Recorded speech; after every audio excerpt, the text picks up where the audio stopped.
The protagonist is told that things have changed, and it's time for the girl to answer for her sins.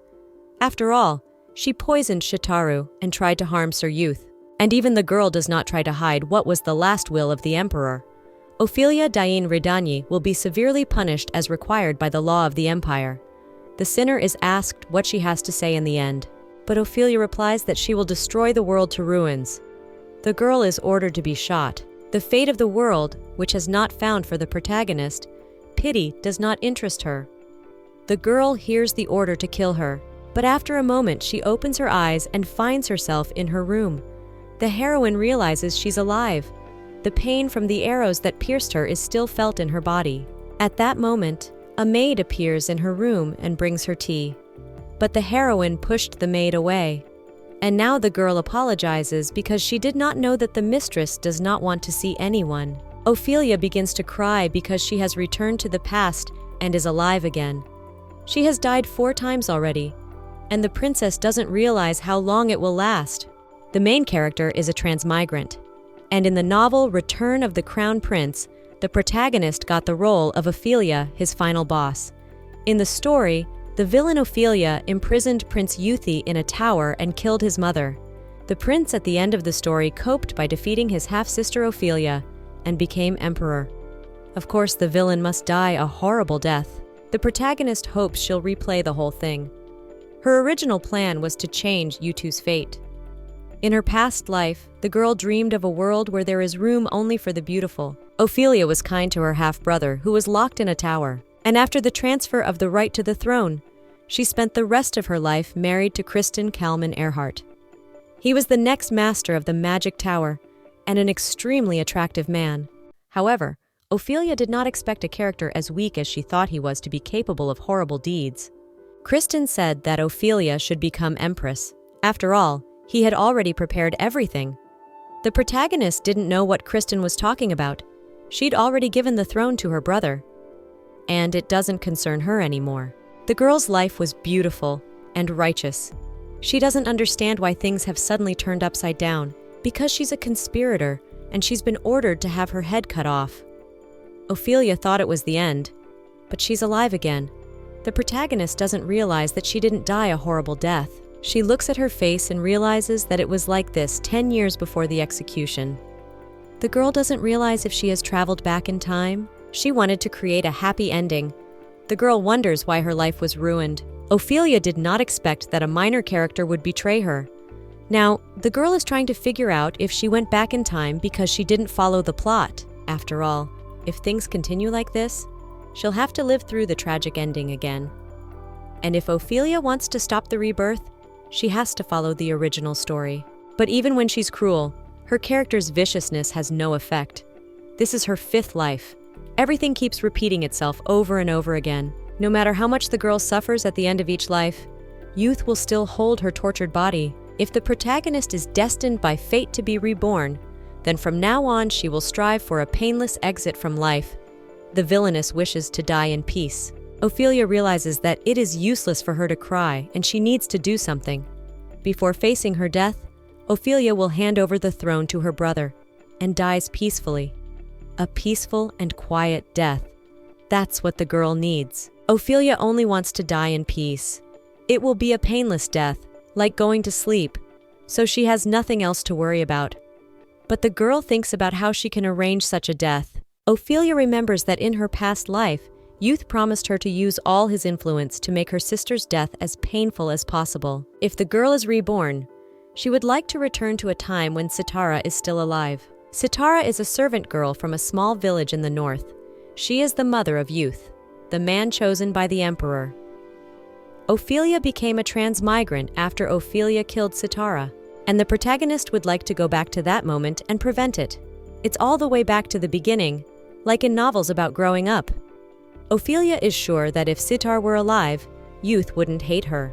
The protagonist makes a sigh that scares the maids, who ask if the protagonist's dinner is not to her liking. Ophelia doesn't understand why the maids are so frightened by her sigh.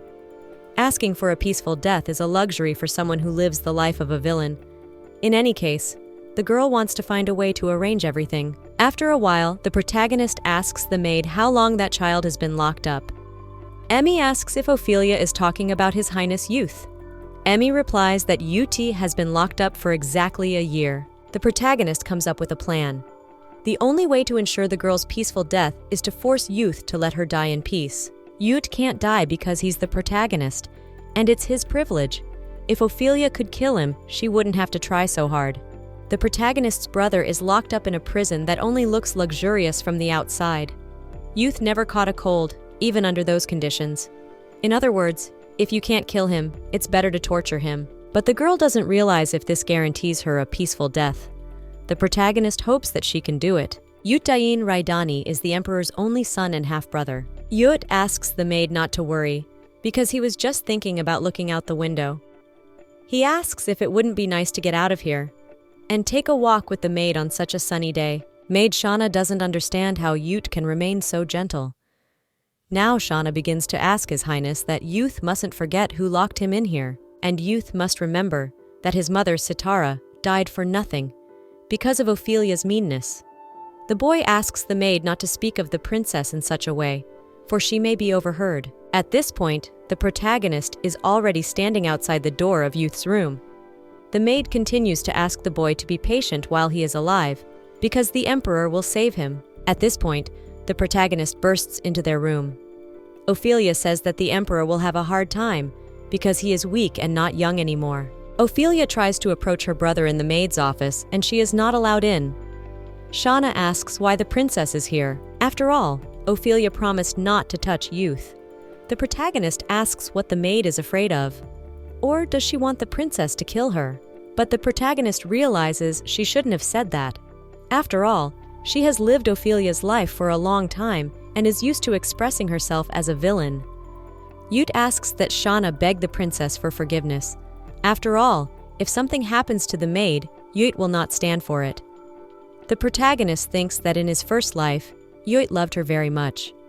But when he became emperor, he sentenced her to execution, and Ophelia realizes that that love was false.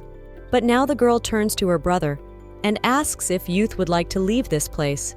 The maids, who are left outside the door, try to listen to what the princess is saying. When Yut hears that the princess offers him to leave, he asks if Ophelia has come to kill him. The protagonist has to make a face as if she really wants to. The girl asks why her brother thinks so. Youth replies that he knows they wouldn't let him go without a reason, and if they did, they'd send him somewhere like a battlefield, which isn't much different than murder. The protagonist notices that although her brother is trembling with fear of him, he's overwhelmed with the will to live. The maid picks up the boy and asks the princess how they can believe. The protagonist asks if Youth expects to be saved by the emperor, but it seems that his brother has not heard the news that the emperor, their great father, is weak in mind and will not be able to do anything today or tomorrow. And if he dies, he will soon be reunited with Sitara, and Ophelia is the only one who can get Youth out of here. The maids at the door don't understand why the princess scares the boy even more. Ophelia wasn't sure if she should come. The maids don't understand what the princess is up to. The heroine tells her brother that she has said enough, and Youth has to think for himself about the situation he's in, and who his lifeline is. The heroine notices that her brother's face expresses determination and strength. It's the face of a man full of hatred who drove the girl to the guillotine. After many reincarnations, the protagonist thought long and hard about what had ruined her first life. It wasn't just her husband Kristen who was to blame. Ophelia herself had done a terrible thing. I mean, she had Sitara on her knees, and Ophelia said that Sitara should know that the emperor had no feelings for her. Sitara asked the princess for mercy, but the protagonist replied that she would rule, so she has to eliminate everyone who stands in her way. Sitara asked for mercy. If that's not possible, she promised to live quietly and claim nothing. Her life is in the hands of the princess, so Sitara asks that her son be spared. But the princess told the girl to take responsibility for her words. But then it turned out that Mrs. Sitara was poisoned and died. In the first life, the protagonist told her brother that they should be friends. UT seemed to take it as a joke. But at this time, the protagonist comes out of her brother's room and talks about how she doubts Yut will believe her, even if she swears not to hurt her brother. So the choice is his. Youth must either be brave enough to get out of here or stay here and be afraid. The protagonist leaves the tower. The maid thinks that Yut is poor because he has been frightened that he will be in the shadows for the rest of his life. But suddenly Yut grabs the princess by the dress and says he wants to go out. He wants to live outside. He doesn't know what the princess has in mind, but he doesn't want to be imprisoned. Ophelia realizes that her brother is behaving like the protagonist. Youth has overcome his fear. The maid shouts to the boy that it's dangerous, but Youth replies that being imprisoned in this place doesn't mean he's safe. It doesn't matter that it's dangerous. Youth chooses freedom. The main character talks about how her brother has a sharp mind and high self-esteem. But Youth looks like a dirty little cat. The boy doesn't know what the princess is talking about. Yut does not believe in the protagonist, and Ophelia does not believe her brother. The girl thinks this relationship is right for them. Ophelia orders the maid to bathe the dirty boy and bring him back to human form. In the meantime, the little boy is being tried to bathe. The maid adds hot water as well as lavender water. Following this, the girls take turns using perfume. There are 42 bottles in all. Yut also sees the outfit in front of her. The maids chose this outfit based on the prince's wishes. At this moment, Shauna appears in the room and brings the prince's clothes. But she notices what they want to dress the prince in and starts screaming. But after a while, Shauna says that Yut is shining. The prince thinks that now he is clean enough, and his sister won't call him dirty anymore. The boy walks around the castle. He didn't know such beautiful places existed. Before the princess finds him, the boy needs to prepare himself for death. Yut asks the maid Shauna to see how beautiful the flowers are. But the maid tells the boy that Princess Ophelia is dangerous, and Youth mustn't let his guard down. At that moment, the main character sits at the table and invites her brother to have breakfast with her. Yut realizes that Shauna is partly right, and that it is stupid to be afraid of everything, and he needs to relax. But Yut still can't know when the princess will change her mind. The protagonist thinks that now that Yut is free, it would be nice to have a vacation. Ophelia eats across from her brother. She hopes not to catch a disease from her brother. The girl can't tell her boyfriend about it directly. Ophelia says that from now on, if nothing changes, they will have breakfast together. And Youth will learn a lot from what the prince needs to know. The maids are surprised that Ophelia calls the boy a prince. The girls don't realize the world is about to turn upside down. But the protagonist tells her brother that he will have to learn history, economics, humanities, math, and ethics. Ophelia also thinks that her brother should study imperialism, but it's still a long way off. Her brother should also take up fencing. Youth doesn't understand if the princess is going to kill him that way.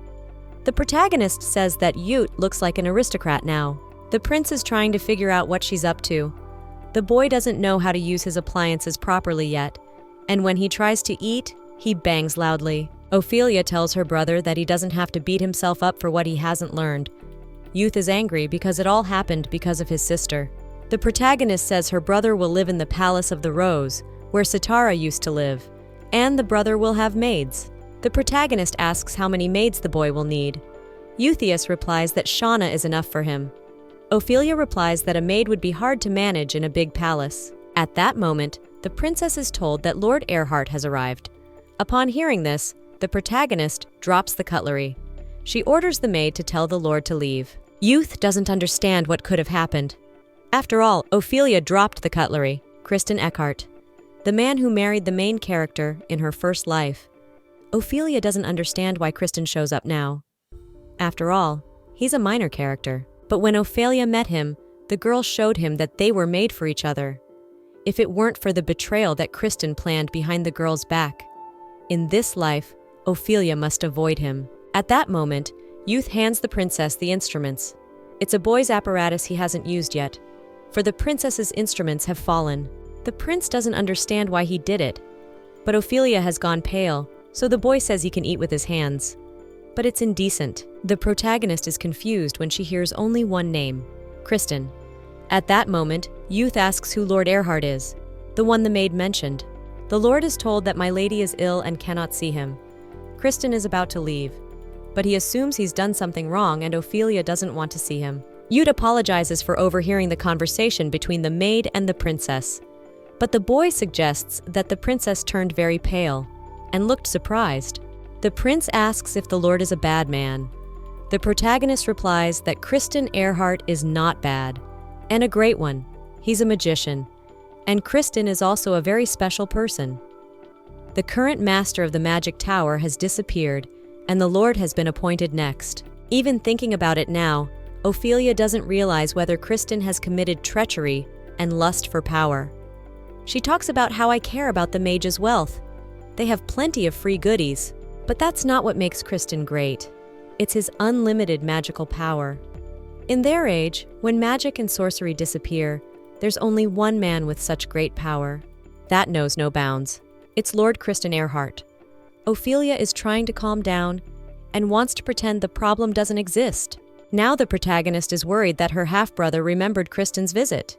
If the Lord does something, Youth might mistakenly think the protagonist is in on it too.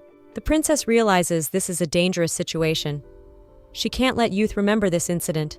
Youth asks why such a great magician has come to the princess. The boy doesn't mean that his sister is not good enough for this. It's just that Youth has read about mages in the history books of the empire. The protagonist is surprised to hear this. But Youth says that what he read in the empire's history books was supposed to be a secret. Ophelia never allowed her brother to read books while imprisoned. Shauna must have found the books. The boy realizes he's violated the princess's orders, and what is he to do? He's going to get Shauna killed. But Ophelia doesn't answer anything, and after a while she gets up from the table and says that it's time for her to set the temperature. The girl is about to leave. She asks that the boy stay in the palace. Youthie shouts about how sorry he is. Ophelia asks if her brother is sorry for disobeying orders. The prince realizes that his sister will not let it go, but Ophelia leaves. The princess is not as Youth remembers her. With the protagonist gone, Youth and the maid exhale. The boy really believed he was about to die. Now he apologizes to the maid and says he'll be more careful from now on. At the same time, the main character in the hallway also exhales frightened. The girl is glad she's alive. The prince's every word makes her feel as if she's dying. At this rate, stress will drive her to her grave. Ophelia hopes her brother will forget that Kristen came. Suddenly, a maid runs up to the protagonist and hands her a toy bear. This teddy bear was a baby. But when the princess took it in her hands, it increased in size and became bigger than the princess. Ophelia notices that this toy has a spell on it. It has grown to her height. The princess asks who sent this toy. The maid replies that His Majesty is ill, so Lord Kristen Earhart sent the girl a gift. Kristen says she'll come back later. He also said that he really wants to see the princess. The maid asks what the princess will order. But Ophelia tells the maid to tell the Lord she's not here. And no matter how many Earharts come, Ophelia won't see him. After a while, the Lord comes to see the protagonist again. The maid asks what she should tell the Lord, but Ophelia replies to send the lad away. The maid replies that it's indecent. The protagonist is in for a terrible time, and Kristen will make it worse. When the girl becomes an empress, she will change her attitude to luxury and spending. She also can't believe that she has to change her outfit before every meeting with the emperor. The emperor lives in the inner part of the Palace of the Sun. Ophelia has always hated spending time with him. She wants to put her papers down as quickly as possible and leave. At that moment, the girl notices that the emperor is asleep, but the emperor replies that he can hear the princess. The protagonist has never been able to sneak in unnoticed. The emperor rises and speaks of how cruel Ophelia is. The emperor is Ophelia and Youth's father. His name is Canes Dain Redanius. The conversation begins with accusations. Ophelia doesn't realize what she has done again. The protagonist realizes she needs to get Youth's story right. The emperor is ill, but realizes who's causing the commotion. He wants Youth to be emperor, not Ophelia. The protagonist knows it. She always has. The emperor died shortly after the new year. He wished Youth to inherit the throne, and his attitude toward his daughter remained unchanged until his death. He asks who his daughter is so heartless and cruel. The protagonist replies that she is his daughter. She grew up watching her sick mother and His Majesty. The emperor is holding a glass of water. The protagonist notices that her father is about to pour water on her again. As in life, where the protagonist's heart was pierced by an arrow, as in the life where Ophelia died of fever, and as in the life where she was burned. The emperor's attitude didn't change a bit, even when the girl brought Youth and Kristen. And if the protagonist gets doused, she can leave right away. At that moment, the emperor throws a glass of water at the protagonist, but Ophelia manages to dodge it. The emperor says that Ophelia will kill her only brother.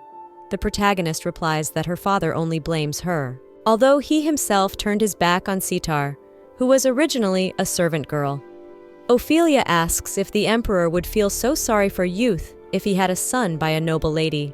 The protagonist pours a glass of water into her glass and hands the glass to her father. She asks that the emperor be steadfast and strong, as he originally wished to be. Ophelia replies that the father should not worry about his son. After all, it is she who will die at youth's hands. The father replies that this is foolishness, and Ophelia must be out of her mind. The protagonist manages her father's duties and responsibilities, so he needn't worry. Everyone is waiting for Kynes to get better. The father replies that it is ridiculous that Ophelia talks about dying at the hands of her brother, but the protagonist replies that, believe it or not, youth will become emperor when he is 20 years old. He'll be able to control the aristocrats. The protagonist leaves the emperor's room, but the father shouts after his daughter. He wouldn't let her leave. At this moment, the maid comes to the protagonist, says that His Majesty has a bad cough. Ophelia replies that the girl should go and take care of him. Ophelia notices that her father's voice has broken, and she can barely hear him. The protagonist had no expectations that Kynes would behave differently this time, but it's hard for her to ignore this attitude. The protagonist turns to the maid and wants the girl to find people who will take care of the emperor. After listening to the same thing several times, the protagonist might stop reacting. But she's human after all, although she will never love her father. After a while, the protagonist says that it's expected that no one wants to be her brother's teacher. She says it's not youth's fault. The cowardly aristocrats refused because they were afraid of the princess. If they had given the prince their time, Youth would have become master of the year and emperor of the country, but no one even knows about it. The protagonist says that they have no choice and that she will teach her brother on her own for a while. Youth replies that the lady must have a lot on her plate, and it is not worth wasting time on him. But Ophelia replies that the boy should not say so because he is a prince. And whatever the protagonist does, it would be better to be a guard to look after the emperor. But the girl decides that such a soft manner of communication is not in Yutu's style at all. The distance that has been established between the protagonist and her brother is too well felt. Ophelia doesn't understand what she's saying, but she still has no choice. She tells her brother that if he has no questions for her, Youth can return to her chambers. The protagonist really hates to see Youth looking at her like that, but the girls are curious about how much their relationship can deteriorate. Yuut remembers that yesterday he was returning to his chambers and noticed Ophelia talking to the maid. But Yuut couldn't make out what they were talking about, so he decides to ask the princess a question. The protagonist is surprised because Yuut was the first to ask her. She doesn't understand what her brother wants to ask her. The boy asks the protagonist why she didn't kill him when he came out of the tower. The protagonist is surprised by this question. But as she said earlier, the boy can be used. Eut is bound to do something when he grows up. That's the answer. After a while, the protagonist was in her room, thinking about Kristen coming again. Soon he should get used to being sent away for the same reason. The protagonist's plan has just begun to take shape. There is still a lot to prepare. At this point, the maid turns to the protagonist and asks if the princess would like to take a bath. Ophelia replies that she does not want to take a bath, but she asks the maid Emmy to come to her. The protagonist notices that something has changed. The maid brings her a new negligee and even changes her mattress. When the maid came into the princess's room, she brought her a flower. Ophelia doesn't understand why Emmy is smiling so strangely. The maid tells her that such a flower can only be found in the mountains in the north. She was afraid it would wither by tomorrow, so she brought it today. Ophelia has heard of this flower, a northern flower that glows brightly at night. Only aristocrats can have it. A mountainous region in the north, home to various dangerous monsters. It's an abandoned, desolate, and lifeless land. It would be impossible to get the flower from there with normal transportation. The girl asks if the flower has also been handed over. Emmy replies that the flower was sent by Lord Kristen Earhart. Now the protagonist realizes that the Lord must have used magic. The maid tells her that a new negligee, a new mattress, and this flower also came from the Lord, and a toy bear. Now the protagonist understands why Emmy is smiling. The maid tells her that the Lord said he'll be back to see the princess again. The protagonist realizes that the chances of her dying have not become less. The girl has a premonition that danger is coming to Kristen. It's too early to do anything about it. Na Yutu can't let the Lord continue to disturb her. The protagonist asks the maid if she has the clothes of a commoner. Emmy is surprised at such a question. She asks what those clothes are up to. Thus began Emmy and the princess's trek into the afterlife. Emmy is the princess's maid. The main character is a villain, so she always lives in fear that someone will kill her. Today, the maid and the protagonist are walking down the street like normal people. Judging by the way Lord Erhard is courting my lady, they've agreed on something. Today, the princess has decided to escape from the palace to the city again. If anyone finds out who they really are, they're finished. The girls had already come to the edge of town, and Emmy's never been there before. She doesn't understand how my lady knows the place. The maid worries the princess won't trip. After all, if milady lays a finger on her, the whole family will be executed. The girl already imagines the screams of horror of her relatives. So Emmy begins to cry, and she asks my lady to take them back. Now the maid worries that the princess will meet some drunkard in this slum. Emmy catches up with her highness and tells her not to go out like that without an escort. Ophelia asks if someone has followed them, but the maid asks if something bad is going to happen.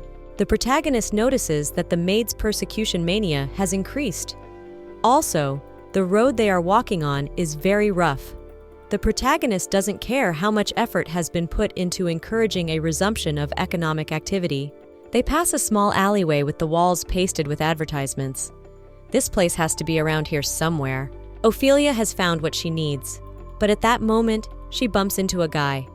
The girl doesn't realize who's in front of her, but the guy asks what's wrong. The guy's covered in blood.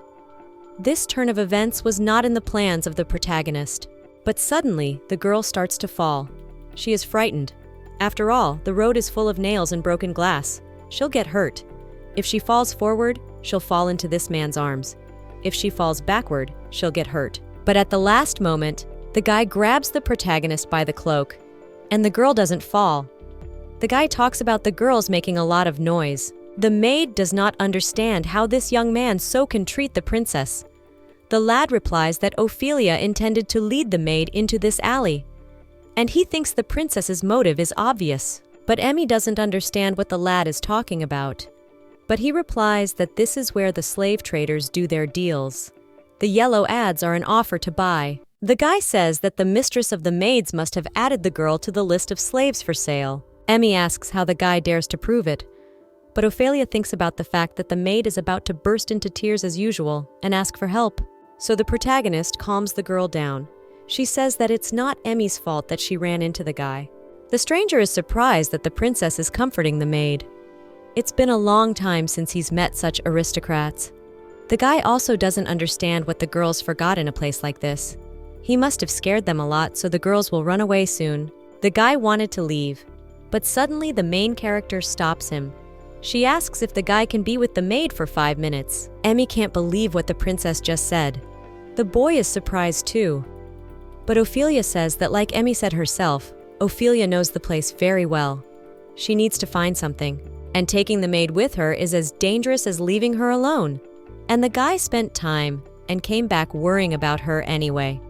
So Ophelia asks if the guy doesn't mind staying here for a while. But the stranger is angry and doesn't understand what the princess is even talking about. After all, he doesn't care about the maid's safety. So he tells the girls to go home. After a while, the guy comes to the door and a little boy opens the door for him. The boy knew his brother would be back today. The maid suggests that the princess come back, but Ophelia doesn't listen to her and leaves. Emmy cries out that there are slave traders here, but Ophelia replies that she has business to attend to. The bar with the yellow sign shining in the night is a mercenary guild meeting place. Ophelia came all this way to buy a man. His name is Now. He's the most famous mercenary who became a slave to the guild because of poverty. The protagonist looks over the slave contract, but the man seems expensive to her, and very much so. Now is an important character in the novel, and in the protagonist's future plan. The maid brings the princess tea and cake after the afternoon tea party, but the protagonist replies that there will be no tea party today. In front of the protagonist kneels a blindfolded Now. The princess asks the guy where the bruises are coming from, and but now replies that it's not worth bringing up the past. Now Ophelia is his mistress and the most important person to him. The protagonist replies that this is a commendable answer. Now smells a familiar odor, but Ophelia replies that since Now himself said that she is his mistress now. So, the girl wants the guy to answer where the bruises came from and why he was sold. The protagonist doesn't understand who had the guts to do such a thing to such an important character in the novel. Now is a guy with a sharp eye and an icy voice. His unfriendliness and hostility towards others has been fueled since he joined the ranks of the mercenaries. He may seem kind, but his little brother is very fond of him. Whatever people say, Now is a favorite character of readers. The protagonist doesn't understand how she could be sold a slave covered head to toe in bruises. She asks why the guy is covered in bruises, how his new mistress Ophelia will get the justice the guy deserves. And if the protagonist is beaten for no reason, she will lose her temper. Now tells us that this is the punishment his previous master chose for him. He was furious when he was informed that Now was being sold to aristocrats. The protagonist is surprised that the guy knew in advance that she is an aristocrat. Now replies that it doesn't matter. From now and forever she is his mistress. Ophelia doesn't understand how a guy can be so naive, but she decides to cut to the chase and asks how long Now plans to keep kneeling. Can't he untie the knot? Now loosens his bound hands and is approached by the main character, who removes the blindfold. She says that traditionally, the blindfold must be removed by the mistress. But when Now sees his mistress, he can't believe what is happening, because Ophelia is the one he met in the alley yesterday. The protagonist replies that her name is Ophelia Dine Redanius, and the boy must have heard that name.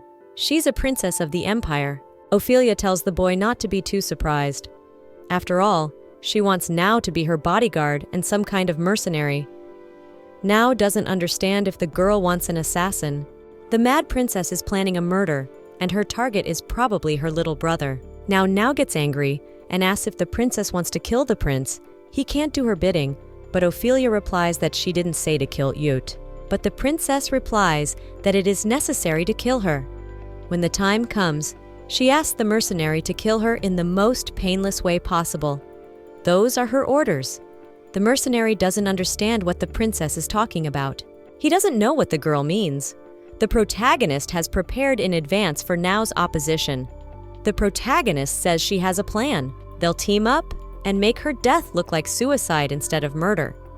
Then Now can move into the princess's prepared place, where she will live out the rest of her days. The princess shows the guy the jewelry and money that will belong to him. This should work. There's no way Now will turn down such a lucrative deal. With this money, Now will be able to live comfortably with his brother for the rest of his life. The protagonist knows that Now won't turn down such an offer. But suddenly the guy says he'll refuse. Even though he's a slave to his mistress, he won't obey that order. In the original story, Now hated Ophelia more than anyone in the world. Not even Eutha had such a strong disgust for her. Now was Youth's right-hand man and the one who betrayed Ophelia. That's why the protagonist gets goosebumps every time Now approaches her. To the girl, Now is a traitor who hates his mistress, and now that she's given her permission to kill him, he refuses. Now says he'd rather kill himself than hurt his mistress. Ophelia doesn't understand why the mercenary kept it a secret that he was involved in human trafficking with her brother's guild. The girl asks if these gifts are not enough. She asks how about a private castle, but Now asks that the mistress just kill him. And if mistress wants to bury him under the jewelry, then he can wait. Ophelia doesn't understand if the boy doesn't believe in her promise. It's too early to use his brother in this matter. But Now is not interested in anything in life except his brother's well-being. Suddenly, someone starts knocking on the door. Ophelia yells at them not to come in. After all, she said there would be no tea party. But it turns out it's Youth at the door.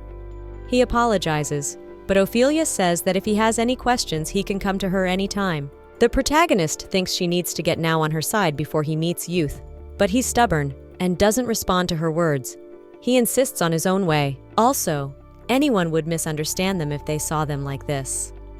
The protagonist hopes that Now will think about her request, but the boy keeps asking for my lady to kill him. The heroine goes to her brother and asks what's wrong, but Youth replies that he has something to tell the princess. Ophelia replies that they will discuss it later. She asks if Youth wants to go with her to the festival in the capital. and the protagonist says that the festival will be very interesting. The protagonist goes to the festival in the capital. According to the story, Nao's brother should be here somewhere. He'll be selling flowers and pickpocketing to make money. After all, Neu is a guild slave and can't come home whenever he wants. It's a touching story. Ophelia will use Neu as a hostage, and then Neu will obey her. The protagonist tried very hard to get away with it, but alas, Nao must be forced to obey her at all costs. At this time, the prince is also next to the heroine. He's looking around. Since Yut has been locked in the tower for a long time, it's only natural to be impressed. The protagonist says that she is tired and wants to go sit down and rest nearby. Yuti can look around the place. Ophelia gives the guy cotton candy and asks Youth not to say her title out loud, otherwise he'll make a fuss. She also asks him not to go too far away. Youth doesn't understand if the princess will leave him in this place. Ophelia asks her brother to have fun and not worry about anything. The boy finds it hard to understand his sister. At this time, the protagonist is trying to find Naya. It turns out that Shana gave the prince some money, 5 shillings. He decides to take a little walk. At that moment, the prince is approached by a boy who asks if Yut wants to buy flowers, because they're cheap, only 5 shillings. In front of the prince is now Nayu's brother. The boy says that Yut can give the flowers to someone as a token of respect. After a while, the prince runs up to his sister. Ophelia is surprised that the prince has returned quickly. She hasn't had time to find Naya yet. The protagonist asked Youth not to call her princess, but the girl didn't expect Yut to call her sister. But at that moment, Yut holds out a princess flower and asks for permission to give it to her. He thanks his sister for taking care of him. After all, the princess has a lot of things to do, but she is busy teaching him. The boy realizes that the princess is unpredictable. Shana always said Ophelia was dangerous, but still, the boy doesn't like seeing his sister cry. He doesn't know if he should ask his sister not to cry anymore. Ophelia thanks her brother for the gift. She says the flower smells nice. Yuthi thanks his sister for letting him out. The protagonist tells her brother that as soon as they return, Yut will sit down to study economics. After all, if Yut traded his scarf for this flower, he has miscalculated. Yut is surprised he's not wearing a scarf. It's the scarf his mistress gave him. And it's gone. Sashi doesn't understand when he lost the scarf. Yut doesn't understand if the child who sold him the flowers took the scarf. After all, the man who stood behind the boy ordered Neu to give the prince a closer look at the flowers. And while Yut was looking at the flowers, Neu took the prince's scarf. Now Yut is screaming that it was Neu. After all, he bought the flowers from him. Yut is angry and tries to find the guy. But the protagonist catches up with the prince and offers to go together. Ophelia comes to look for Neu, but not in that way. At that moment, the prince noticed the boy and started yelling for Neu to give him back his scarf. But at that moment, Neu came out of his walk. And help! He was covered in bruises. This thug who's stealing from Neu is a gangster. The protagonist met him a couple times in her past life. He forced Naya to steal and took all the profits from him. At this point, the man holds Naya by his clothes and asks if the boy was going to steal from him and run away. He wants to teach the boy a lesson on his own. So he says that the protagonist and Yut can go. But Yut realizes the man is lying, because that scarf was given to him by the princess. And the boy asked for help. The man takes the balloon that Naya is holding in his hands. But the boy cries out that the scarf will help him save his brother. Now the protagonist realizes what's wrong. For his brother, Neu refused to give up his catch and ran into the princess, running away from the pursuit. Yut doesn't realize if he can intercede for this boy. The princess is nearby, but at that moment, the protagonist asks her brother what they will do with the boy. Yut thinks stealing is wrong, but it's not good to leave a child behind. He offers to save the boy. The protagonist tells her that Youth is kind, and if it is the prince's wish, she calls the guards. Ophelia says to make the man beg for death at once. Yut asks in surprise if the guards were following them. The protagonist replies that she was afraid that the prince would be drawn to the presence of the guards, so she asked everyone to hide until she called. The girl approaches Neu and asks if he can get up. After all, Neu should be very grateful to them. Ophelia holds out her hand to the boy. With Yut's help, the girl gets close to Neu easily.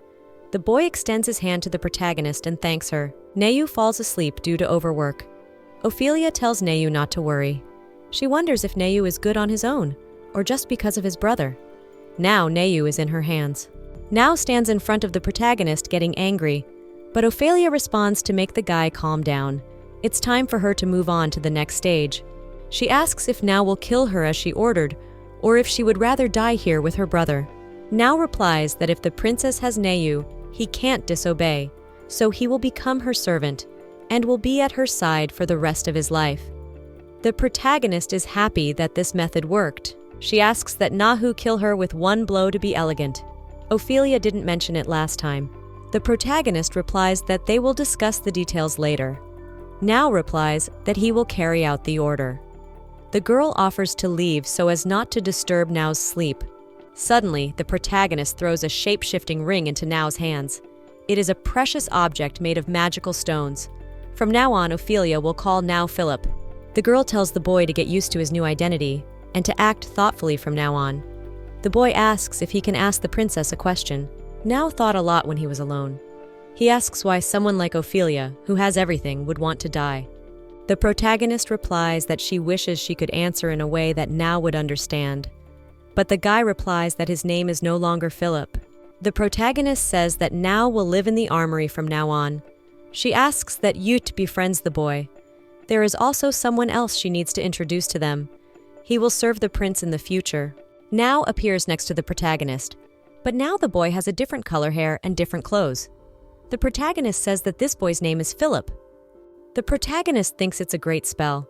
The guy is a completely different person. Youth doesn't understand how this guy can serve them. He's too thin and too small. Philip says that whatever the prince tells him to do, he'll do it. But the protagonist tells the boy that he's not a mercenary servant now. He must put on a plainer face. Philip apologizes because he's not used to it yet.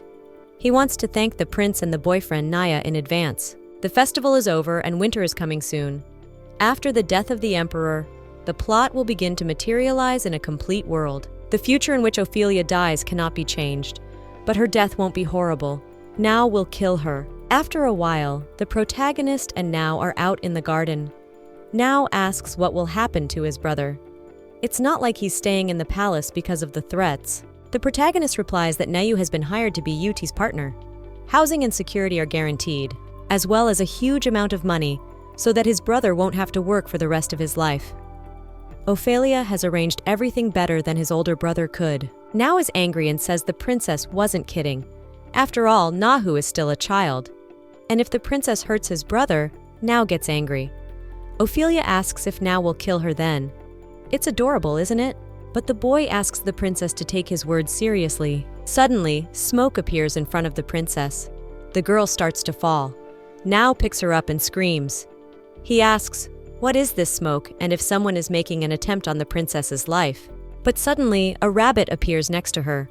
Ophelia realizes that such a mischievous and stupefying spell could only be used by Kristen. At that moment, a maid appears and apologizes. They tell the lord that the princess refuses to take him in. But while Ophelia and the prince were at the festival, Lord Kristen came and cast a spell on the garden. He wanted the princess to be surprised at every turn. Nao says that if they know who's behind it, they should capture the guy. But Ophelia replies that it's not an assassination attempt, but a gift from a guest. Nao is angry. After all, such a sneak attack is a declaration of war. But the princess tells the boy to watch where he steps. At that moment, the king lunges at the guy. The protagonist realizes that Nao is right. Kristen won't give up and will keep coming. He'll attract attention with his noisy gifts, till he gets to the point of gossip. Perhaps that's what he wants. Ophelia doesn't understand why Kristen keeps coming back. After a while, the protagonist decided to go to Earhart Manor. With her went the maid, who does not understand what is happening. After all, Ophelia herself refused to meet with the lord. Kristen sees through the window that the princess has arrived. Ophelia doesn't realize if she was wrong to come to Kristen. But the protagonist realizes that it looks like she was mistaken after all. The girl can't understand what the lord's purpose is and what kind of man he is. Ophelia doesn't understand who Kristen really is. The fact that her ex-husband and the master of the magic tower is nothing. The protagonist knows Prince Youth perfectly well, but the princess herself not so well. To take the throne, she'll have to rebel, because that's the only way. At that moment, Kristen walks into the princess's living room. He's happy that Ophelia has come to him. Kristen's desire for power may have gone unnoticed, only because he's good at hiding his intentions. As soon as Kristen hears of the princess's arrival, he rushes over. He asks what he owes the visit he is so precious special in the middle of the night. The main character doesn't understand why she feels so awkward. After all, Kristen forced her to come. She doesn't understand what this guy thinks of himself, and why this happened. The princess says she has a favor to ask. Not for the Lord, but for Sir Assad, Kristen's older brother Sir Assad Earhart. Sir Assad wonders if my lady has come to him and not to Kristen. He asks why that is. The protagonist had heard about the guy's outstanding martial arts skills. That's why she wanted to ask him to be the prince's mentor. Sir Assad says he's honored. But did the princess really come all this way just for that? Kristen says they should talk in the living room. The training room is dangerous because it's full of sharp balls. The protagonist says that about the danger she was recently threatened by. She had a run-in with a bandit not of her own free will. Then Ophelia realized that there is no way to avoid such a situation. They can come across like daggers in this room. One can deal with them if one accepts the fact that anything can happen and does not let one's guard down. The girl tries to pick up the dagger, but she fails. That's when Kristen uses magic, and the girl rejoices. Sir Assad talks about how beautifully that is said. Kristen promises to give the princess this dagger. Also, the Lord offers to get to the point. Ophelia replies that she has no further business with them. She apologizes for her late visit. Kristen asks if the princess will really just leave. After all, the princess fooled him. Kristen wonders if the princess still has something to say. After all, he's willing to listen. Ophelia realizes that this is very devious. After what happened, she's the one who should have asked the question. But Kristen has played it all out. She talks about the prince needing a teacher for general studies. She should keep Kristen to herself. So the Lord agrees to take on the prince's education if that's not the lady's wish. Also, the girl has another question in which she can only rely on the Lord. She asks if Kristen can revive a flower and use a preservation spell on it. This is the flower that Youth gave her. She received it as a gift. The flower is simple, but it is very precious to the main character. Kristen replies that it sounded kind of rude from the main character. When Kristen used magic, a warm light poured out of her hand, bringing back good memories. Kristen asks if the protagonist will let the protagonist tell him. The Lord's opinions are a little different. Ophelia doesn't understand what the guy is talking about. The Lord says that the bigger and more valuable the gift, the better. The main character has another request. She asks that Kristen stop drawing attention to the imperial palace. After this request, Kristen is quiet, and the protagonist continues to worry. The worst part is that we don't know what Kristen's agenda is, and she needs to think about it right now. But the protagonist is now at a gathering of wayward, aristocratic dukes of the Empire's council. Duke Sarkarth asks if the protagonist enjoyed the festival. After all, if she rested, it would be time to think about the affairs of the state. Uncle of the protagonist on the maternal line, and a great man. Ophelia asks what is on the agenda. Sarkarth tells her that recently a group of doctors visited a slum. People say that the doctors were tearing flesh with canteen-like appliances and then sewing it up, saying it was a cure. The protagonist heard it was doctors, so she said let there be more of them. She asks what else. But Duke Sarkarth starts to get angry. He doesn't know what my lady is talking about. They must be exterminated. The cure must prove to be the divine powers of the priests in the temple. The protagonist realizes that only the rich and generous will be treated. Instead of listening to this, the protagonist has to think of an answer to the Lord. Meanwhile, on the other side of the palace, Neyu is trying to find the prince, but Yut has gone into hiding. The maid asks what Yut is doing here. He has to go back. He has a history lesson with Lord Kristen. The prince was troubled too. He knew that Kristen was the man the princess had sent away many times. His name alone had frightened the princess into dropping her instruments. And now he's Youth's teacher. The prince wants to know if the princess herself appointed the teacher. He calls Sir Assad and says that he heard that Lord Kristen is a Maquis, and he assumes that Kristen brainwashed the princess. But Sir Assad starts laughing. He says he is Sir Assad Earhart, and Kristen is his younger brother. Now Youth realizes that even the wizard's older brother is here. Then he should ask the princess directly, but they haven't seen each other since the festival. Yut doesn't realize if it means that Nayu is someone special to the princess if she introduced them. They will have to compete with each other to see who is better, and the loser will be eliminated. Eut starts to get angry. He walks away and talks about how he's not in the mood. The prince sits under a tree. Shayna comes to him. She says that Yut left in the middle of class.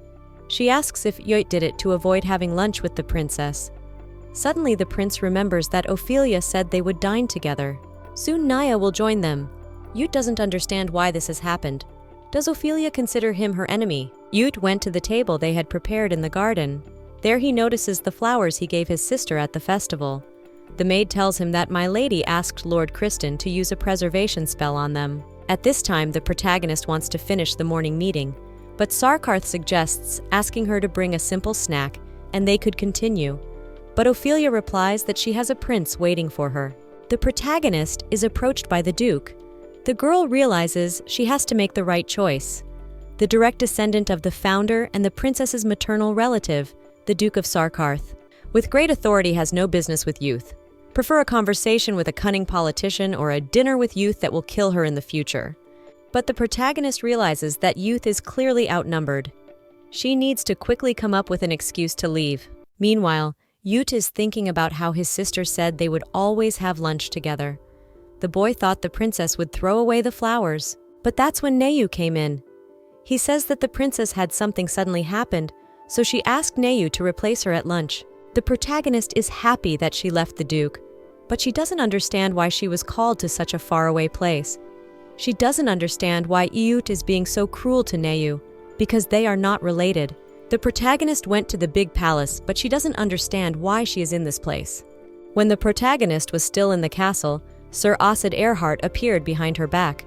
The protagonist asked what Sir Asad had brought her here.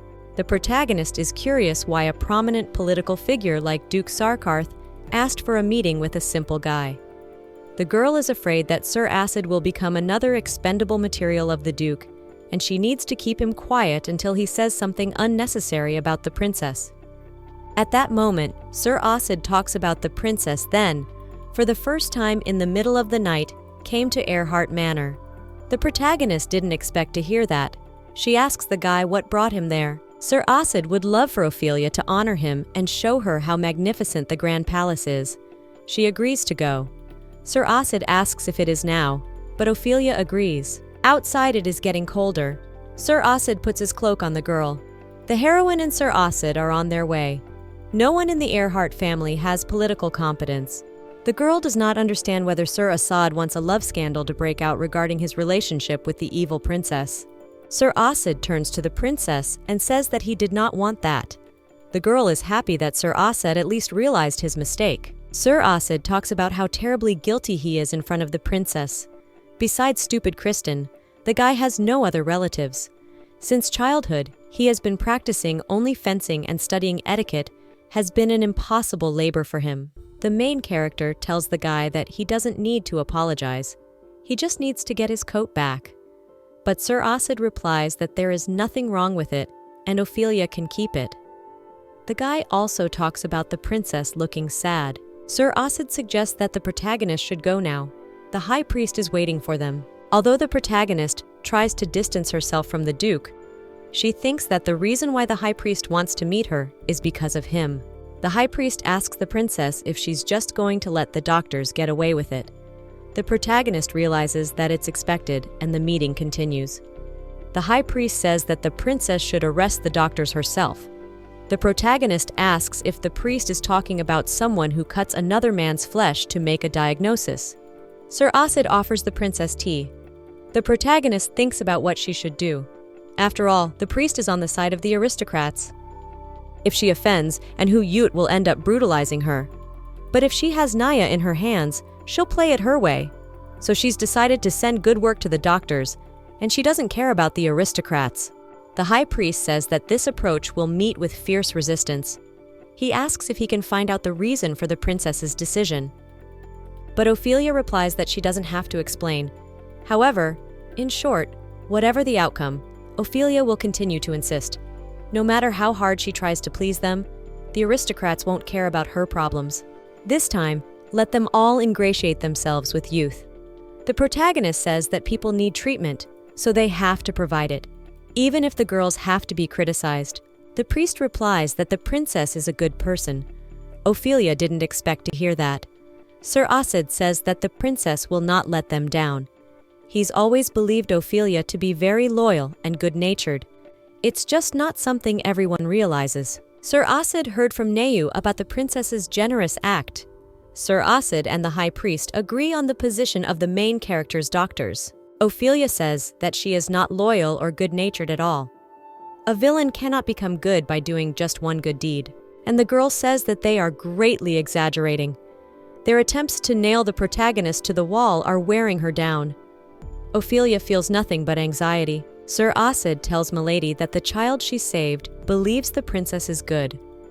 Ophelia realizes that Neyu is smart, but at the same time too naive to believe that all people are good. Sir Asad also says that no one would have the courage to speak ill of him. After a while, the protagonist asks the priest what kind of tea it is. The priest tells her that the herbal part is a gift from one of his guests. Also, Ophelia looks tired, and the man must help her to relieve her fatigue. The priest asks if he should call or escort the lady, but Ophelia replies that she doesn't need it because she is fine. The girl asks that it is better to send a priest to the palace because she would like to ask him for a favor. The protagonist notices her reflection in the tea, which shows the true emotions that Ophelia is trying to hide. Ophelia remembers the day when she felt so helpless that she only had the strength to cry. The girl didn't understand how this could happen to him because it wasn't her fault. She needs to rest and gather all the bad memories. She wants to throw them into a tower, higher than the one Youth was locked in, a cramped, tall, massive tower. Youth has been through a lot of pain and suffering. The protagonist wishes her brother would forgive her for what he's been through. Perhaps such thoughts will calm her mind and prepare her for the death that is coming. At that moment, Sir Asad appears next to the protagonist and says that it is time for them to return to the palace. Near the big palace appears Isaac Belerive guards try to stop him. They ask how the guy dares to ignore their orders. After all, Isaac is just a man of low birth, and he cannot even hope to leave after he hit the face of the Duke, who since childhood studied at the academy, speaks 3 foreign languages. At this time, the protagonist and Sir Asad have already entered the courtyard. Sir Asad asked permission to escort the princess of the court. The protagonist went to the garden. All morning her nerves were on edge. She tried to finish the meeting as soon as possible, but everything had already missed the time of lunch with her brother. The boys were supposed to go for a walk along this road. Ophelia wondered if she should go take a look at them. It seems to the protagonist that Youth likes to spend time with Nai.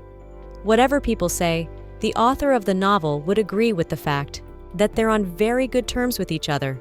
But at that moment, the protagonist notices the prince's word. The girl tries to understand what is going on. At this time, the prince is angry that the meeting is not over, and after all, Ophelia said that she would dine with him. Ophelia asks the boys if they have already eaten. Youth is upset because the princess forgot her promise. She came all the way here to fulfill it. She says he's a good boy. She asks if it's all right with the prince. After all, it's okay if he misses today's class.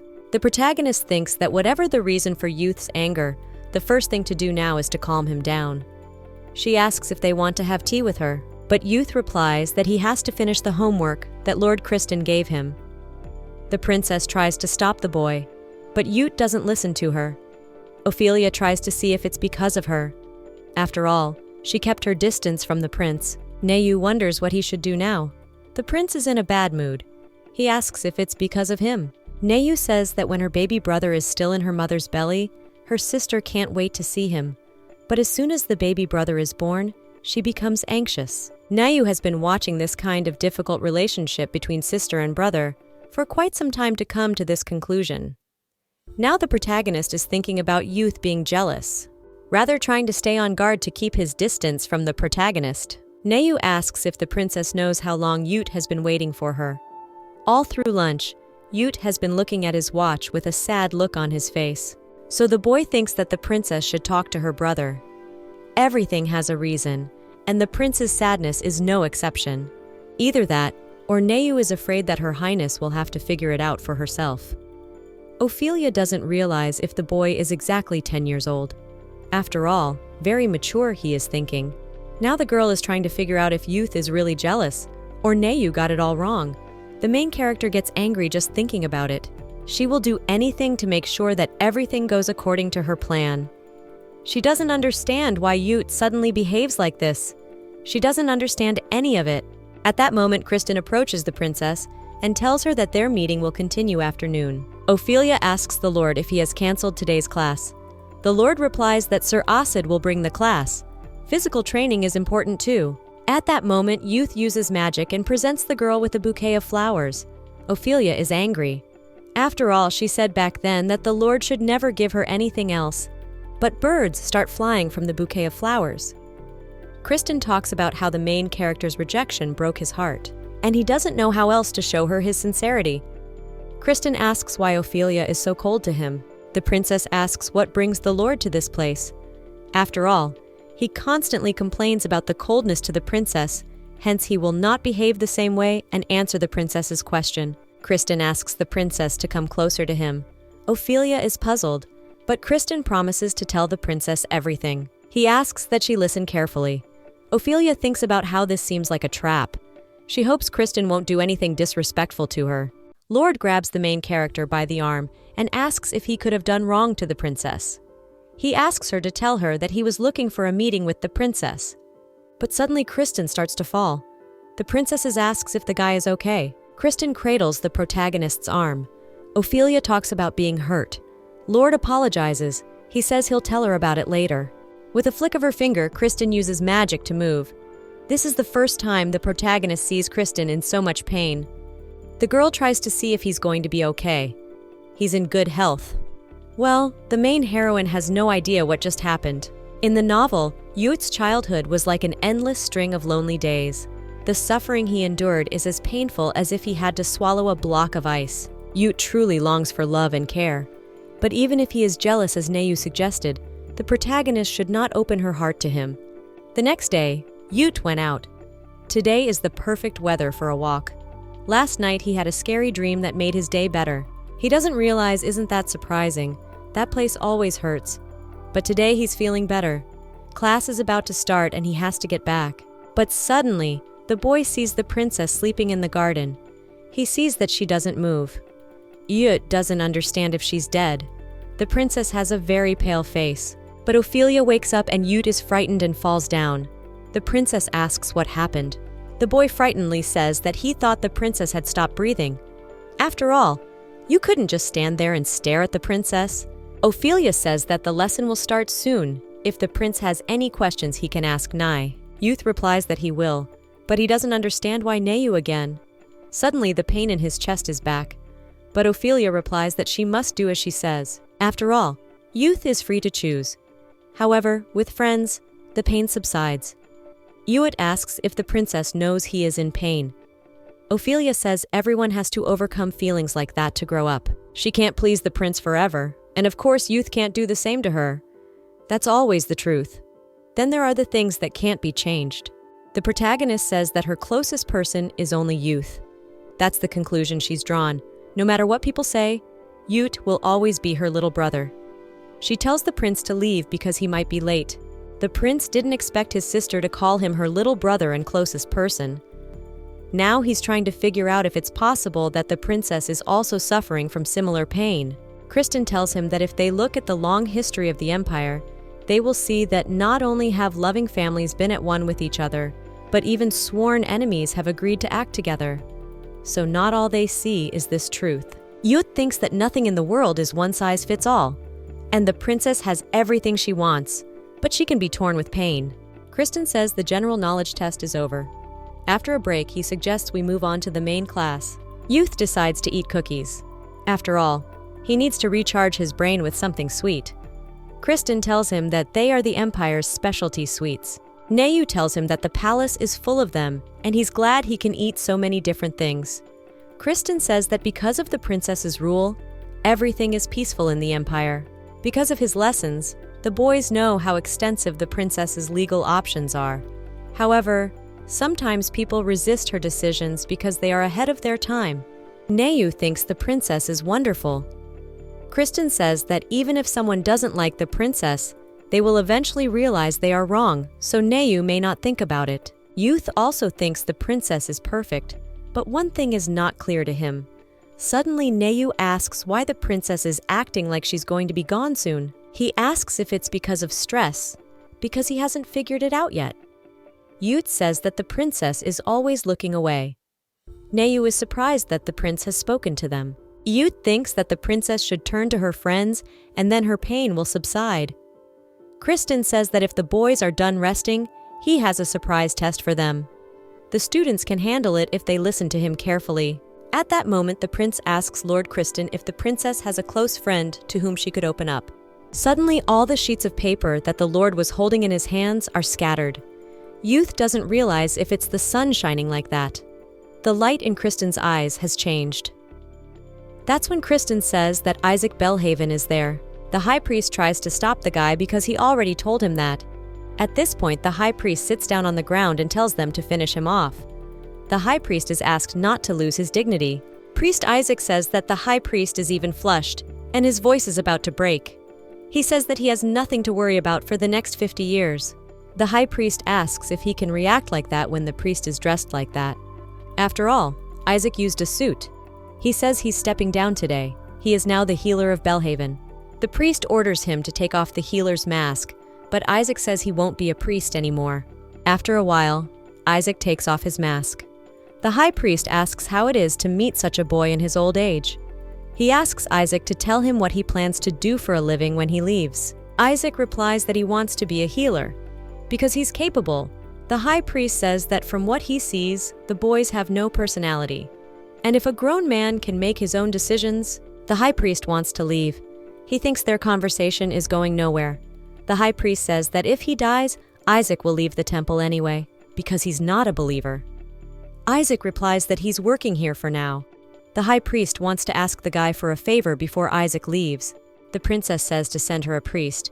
He asks that Isaac go. Isaac says he hates the imperial palace, but the high priest thinks it's the right thing to do. After all, Her Highness is the only one who sides with the doctors. He asks if Isaac didn't say he was confident in his abilities. The high priest wants Isaac to have a relationship with the princess. It's the dying old man's last wish. The high priest is angry that Isaac is acting like a bride. He has more divine power than anyone else. He'd make a great high priest. At that moment, Sir Acid appears behind the priest. He asks if it was the famous priest Isaac. He asks why Isaac hates the temple so much. The high priest promises to tell Sir Acid about it next time. Meanwhile, Youth is thinking about how the first test was difficult, but he did as well as he could. In fact, he thinks he came out pretty well. Youth studied hard, and Kristen was just asking for what Youth was reading yesterday. Kristen says all about looking at his answers.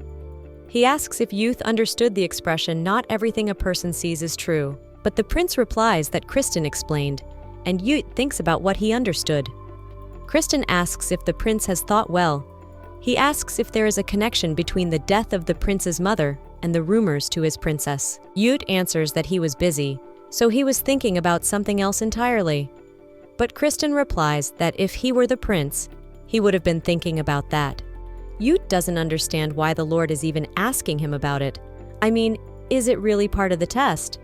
Kristen replies that no one knows if Yut will realize something he never knew before. Nayu thinks that a psychological fight has broken out between the prince and Kristen. Nayu doesn't understand why they can't do it somewhere else. Life in the imperial palace isn't easy. Nayu wrote a letter to her brother. He heard that Nayu has found a job in the palace. He asks that Nayu stay out of the affairs of those evil aristocrats. Nayu catches up with His Highness and says that the test was difficult. He asks if Yut agrees. Yut replies that he agrees and walks away. Nayu thinks about the fact that he asked more respectfully, so Yut answered him. Usually the prince ignores him. Nayu thinks about the fact that Yut has a sister who is a princess, and he has a brother too. He fulfills the role of their parents who died and takes care of his younger brother. He has to work very hard. At that moment, Philip appears behind Nayu's back. Nayu asks if something is wrong. After all, even the princess's guards are watching him. When Philip passed by, he pushed Nayu.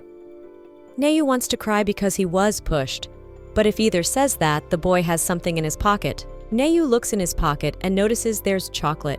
He doesn't understand where the chocolate came from. Life in the palace is not as easy as Nayu imagined. Tensions rise when Lord Kristen shows up. He's determined, but the princess doesn't like him, so he can't even breathe, and the candy Nayu ate is delicious. Suddenly, Lord Kristen approaches Nayu. Kristen says that Nayu can call him teacher. Kristen doesn't like Nayu, but he has a look on his face like something is bothering him. The teacher looks at Nayu's answers. He asks that Nayu not say that he only teaches what is useful in life. Nayu now realizes that he has been exposed. He says that when he leaves the palace, the most he will have to count is the number of slices of bread. Kristen asks for Nayu's hands, and the boy is given chocolate again. Kristen says that judging by how much Nayu eats sweets, there is more than just bread in his life. At this point, Nayu starts to run away. He thinks he was right. He tries to run away, but there's nowhere to hide. So he decides to use the back exit for the servants. But suddenly, Nayu runs into the princess. Ophelia asks what the boy is doing here. Nayu tells her that something strange is happening to Lord Kristen. The boy tells him that the Lord is possessed. A neighbor told him that the eyes are the mirror of the soul, and if the color of the Lord's eyes change, then he's the devil. Ophelia says there is indeed such a legend. Nayu didn't believe it until he saw it for himself. It was frightening. He says that only God's priest can cast out the evil one, but he's never met one. Nayu begins to apologize to the princess for bothering her with his speculations about the teacher. Ophelia replies that it's okay. She can control her feelings so she won't act on a hothead. Ophelia asks that Nayu take his studies seriously. After all, he doesn't study everything. Nayu agrees and thinks about how stupid he is. Ophelia doesn't insist, but says that knowledge can be useful. The princess gives the boy candy. At that moment, a priest from the temple comes to them and is stopped by the guards. The priest says that the princess asked him to come. Ophelia asks Nayu to leave. At that moment, the priest Isaac Belhaven appears. Nayu asks if the lady will come, but Ophelia replies that she has business to attend to. She says that if the devil did something to Lord Kristen, they may need help. Nayu runs away and tries to think about how he can figure it out. For once, he said not to get involved in their business, but still, the expression on the princess's face is calm. He thinks about the fact that maybe the princess is settling some problem. She's smiling as if it's going to be resolved soon. Nayu is sure that the princess will be able to handle it. Everything will be just the way she wants it. The princess meets the priest Isaac Belhaven and tells him she is Ophelia Dine Rydanius. She thanks the priest for accepting her invitation.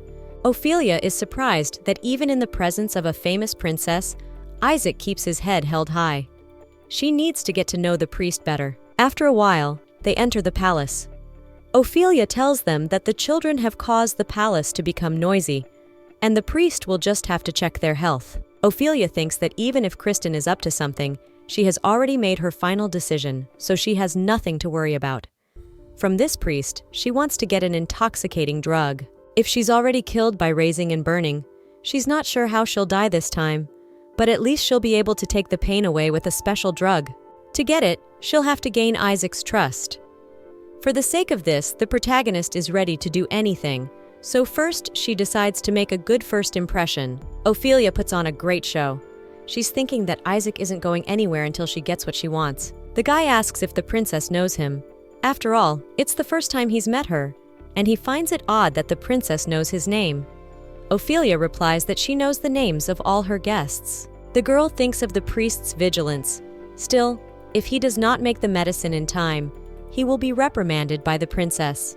The priest examines Prince Ute and says that the boy is 136 centimeters tall, weighs 32 kilograms, and shows signs of nutritional deficiency. And Nayu is 133 centimeters tall, weighs 30 kilograms, and is a bit weak-boned. They're both smaller than their peers. Ute didn't realize how much shorter Nayu is than him. Nayu thinks he's the shortest in town. Ute concludes by saying that the boys are both in the growth phase, so if they eat and sleep well and exercise, they will grow soon. Ophelia's happy that everything's going great, and now it's just a matter of asking the priest to make the drug. The girl asks Isaac to follow her. She has something to tell the priest in person. Youth is surprised. After all, the princess rarely speaks to anyone in person. The maids shout that he is her secret lover. At this point, Isaac asks in surprise if he should cook me. Ophelia replies that it's just an intoxicating drug. She doesn't understand why Isaac called it poison. Isaac thinks that Her Highness is the only one who sides with the doctors, so he talks about what it really is. The boy asks if the princess didn't know they use poison to make intoxicating drugs. Ophelia didn't know that. Isaac won't help the princess kill others. He asks that the princess choose to burn or boil them. Rumor has it that the princess is secretly dating a man from the temple. Rumors have already spread everywhere. The maid is angry and asks what Emmy is saying in front of the prince. Emmy replies that the prince must be curious. The maid says that this man is very handsome and has silk hair. Also, it must be the priest Isaac because he is from the temple. Nayu says that this is all very strange. He saw the princess recently and she went to meet Isaac. Nayu asks if Ophelia ever did that. After all, it was at the back door. Emmy screams that she was right, but Eutis tells the maid to stop talking like that. He asks why the maid is gossiping about the princess's private life. Youth orders Philip to say something. After all, he is always by the princess's side. Philip replies that he is not interested in the princess's affairs. He's heard nothing from the princess about the marriage. Well, one servant girl was pretty loud about it. At that moment, Kristen appears and asks if Her Highness has said anything about it. After all, gossip always travels well. The maid says she didn't notice Lord Kristen. She says it doesn't have to be that way. Kristen replies that they probably just get along well. He asks where Ophelia is now. The Lord turns to Philip and asks what he knows where Her Highness went with her lover. Philip thinks that Her Highness and the priest have gone to the garden. The maid asks if Philip wants to stop them. Kristen thinks that the gossip about her lover used to be purely political.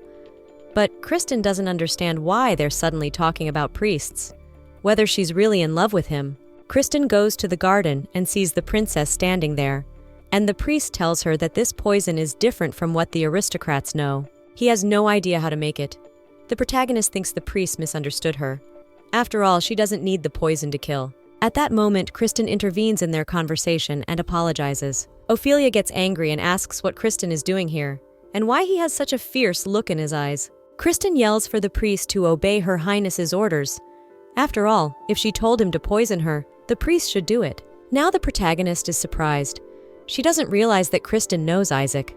Kristen grabs the protagonist by the arm and says that if the lady needs poison, he will prepare it himself. But Ophelia snatches her hand away. The girl can't understand what the Lord is thinking. She asks if she and Isaac know each other, and why Kristen is in the hall taking the liberty to speak instead of her. Kristen hurt the protagonist again. He pinned her old bruise on her arm.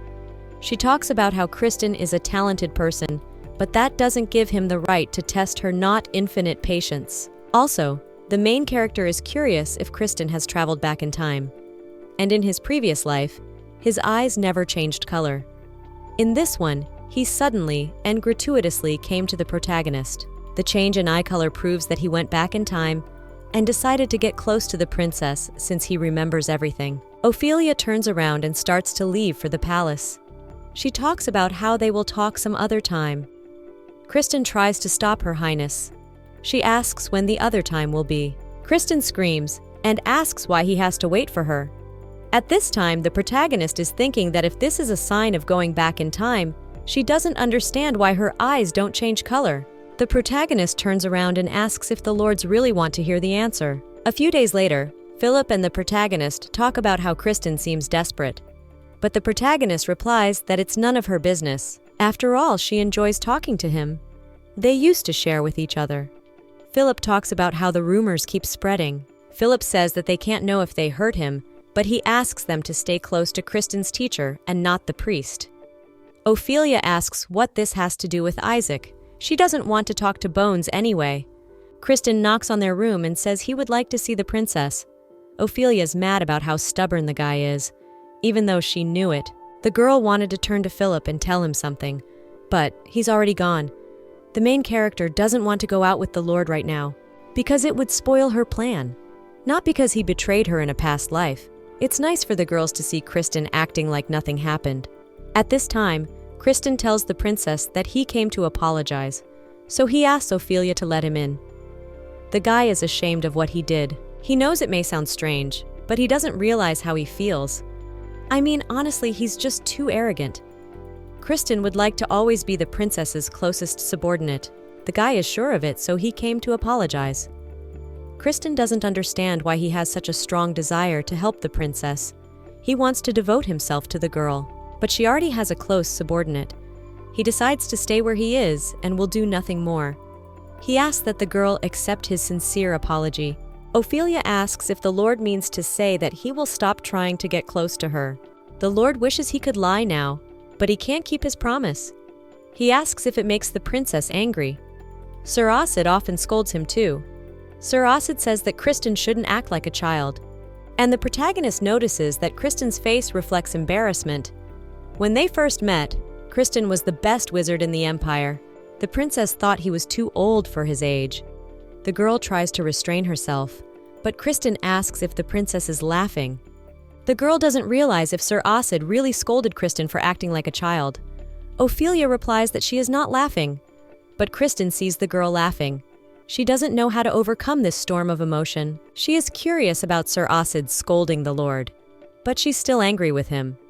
But Kristen replies that if the princess is laughing, then she is no longer angry. Ophelia asks that Kristen promise not to bother her anymore, but Kristen won't promise. Now Ophelia is trying to figure out if it's possible that Kristen cries every night. All this time, it turns out the priest Isaac was near Kristen, and the princess eavesdropping on their conversation. Perhaps the protagonist has just found out what Kristen is really like. However, she decides to end with a sentiment. Ophelia asks that Kristen honor the line. After all, she is the princess. Kristen is only the prince's mentor. The girl decides to leave. It seems to her that the Lord has not been well lately, so he must take care of his condition. Kristen Eckhart thanks the princess for her concern, and Ophelia leaves. After a while, when the princess has left, Kristen turns to the priest and tells him that he can go out. Kristen tells the princess's lover not to hide like a rat, realizes what the Lord is even talking about. Meanwhile, the maids in the palace are discussing the bloody battle that was fearlessly fought in the imperial palace, always over a single flower. They discuss that Lord Kristen and the priest fought in the rose garden over Her Majesty. A battle between a mage and a priest, the result of which is obvious. Lord Kristen elegantly used magic to knock the priest Isaac off his feet. With fighting skills learned from the Knight Commander, Lord Sir Osid, Kristen knocked priest Isaac to the ground. The maids rejoice that the Lord has defeated the priest while Philip and the princess walk by the maids. Philip says that the teacher is quite popular. The protagonist is angry that the maids are spreading rumors. Now Ophelia wonders if she should burden the maids with more work, so that they don't have time to sleep. Philip does not know what the princess is thinking, but this is unacceptable. He asks where the princess is going. Ophelia decides to go to the priest Isaac to finish the conversation about the stupefying drug. The girl goes to the library and says that she thought it was just a rumor. She asks if the priest was really beaten by Lord Kristen. The priest asks if he looks like a man who waves his fists around for no reason. Ophelia thinks about how if she remembers her past life, it's quite similar. Isaac tells her that they didn't fight. He doesn't waste time on useless things. Ophelia believes what her boyfriend tells her, but even without avoiding a fight, he would have hit first. Isaac thinks about what the princess says like she knows him well. But they had a conversation with that wizard Kristen. Then Kristen tells the priest that what the princess is asking him to make is not poison. Believe me, the princess is not the type to beat around the bush.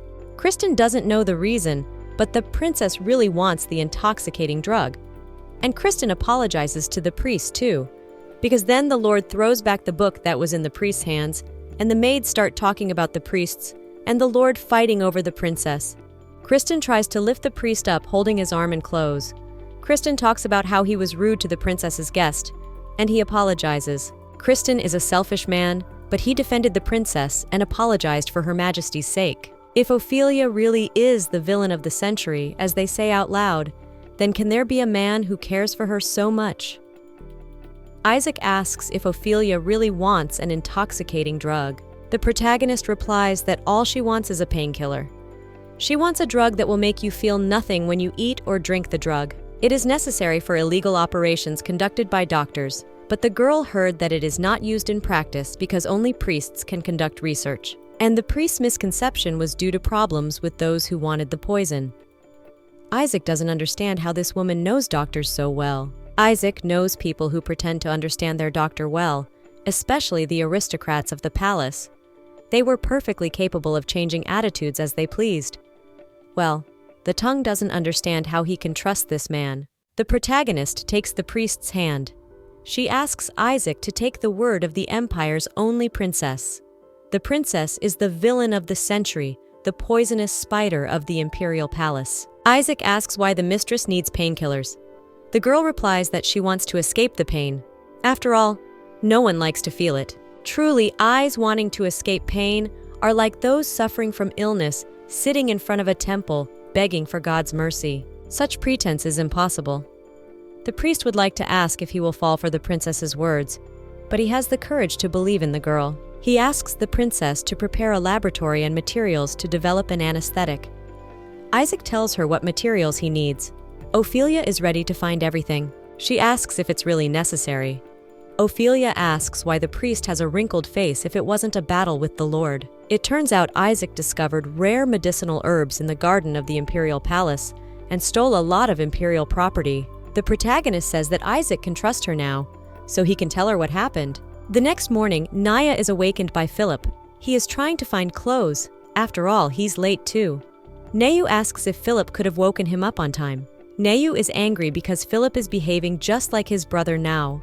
At this time, Now thinks about what he should probably tell the princess today. After a while, Philip goes to see the protagonist. Ophelia asks if Philip means that she needs to increase her guard. Philip replies that Her Highness must not have thought of that. But for her own safety, she must keep a strong man like Kristen around. There's no such thing as a weak priest. For some reason, the protagonist thought that Philip wanted to tie her to Kristen. The girl asks if Philip remembers the trap that the rabbits in the garden jumped out of. Philip replies that this is also the reason why he started the conversation. The princess, however, has not yet caught the one who wants to harm her. Ophelia replies that the boy must know. After all, it looks ridiculous, but it is a large-scale magic that requires special effort. The girl asks how Philip thinks how many people can use it. Philip replies that if you search all over the empire, you can find someone. He does the math. But that's when he realized it was Kristen. Now Philip is angry and asks why the princess called such a person to the palace. The main character decides to go to the lab. She asks if Isaac likes it here, and if he's happy. The protagonist thinks this lab is great, and the extra materials the priest requested are already here. Ophelia asks what the priest is looking for. Isaac replies that he's looking for the princess's bodyguard. Ophelia replies that Philip is not a bodyguard, but a servant. The boy tells her that as soon as Her Highness comes and goes, Philip immediately appears and shows unceremonious behavior, as if he wants to kick the priest out of the place. Isaac is going to take action if he sees him today. The protagonist asks what action the priest wants to take. Isaac says he wants to kick the guy out. The protagonist exaggerated a bit about Philip being her guard. That's not necessary at all. Although Philip pisses Isaac off, he wonders what he's doing for Her Highness. After all, it's not easy to win people's favor, so the princess has done a great job. Ophelia replies that the priest has a very positive outlook on the world. She asks if Isaac is like a high priest, but the boy replies that he doesn't. He doesn't think the princess doesn't have any ulterior motives. He just doesn't know why the girl talks, like she doesn't deserve anyone's protection. But many people volunteer to act for the princess. That's what the priest sees. In the evening, the protagonist went to the garden where Philip was waiting for her. The girl thought that Philip would pester Kristen all day. She asks if the guy still has some business with Isaac. Philip answers that he heard that the princess went to the lab and he went to escort her. In any case, she went alone. The princess asks if there is any danger in the palace. Does Philippe really care about her safety? The princess wonders if Philippe has forgotten about their treaty. Philip replies that he knows he must terminate the princess's life. But until then, Ophelia must be safe. Nayu, being under the protection of the princess, will be happy. Philip is ashamed to say it, but it's the first time he's seen his brother so happy in this place. The princess gives him what his older brother couldn't. Now, the protagonist understands why Philip is so worried about her. At this point, Philip remembers that he heard that putting him in the same room as Now was the princess's order. Now, at this moment, regained his true form. He removed the ring, and at that moment, he kissed the princess's hand. Now thanked the main character he wanted to say these words in his true form. But when Now transformed into his true form, his clothes were torn, so he decided to leave and clean himself up. Ophelia realizes that the love between Now and her younger brother has not gone anywhere. The girl is glad she put them together.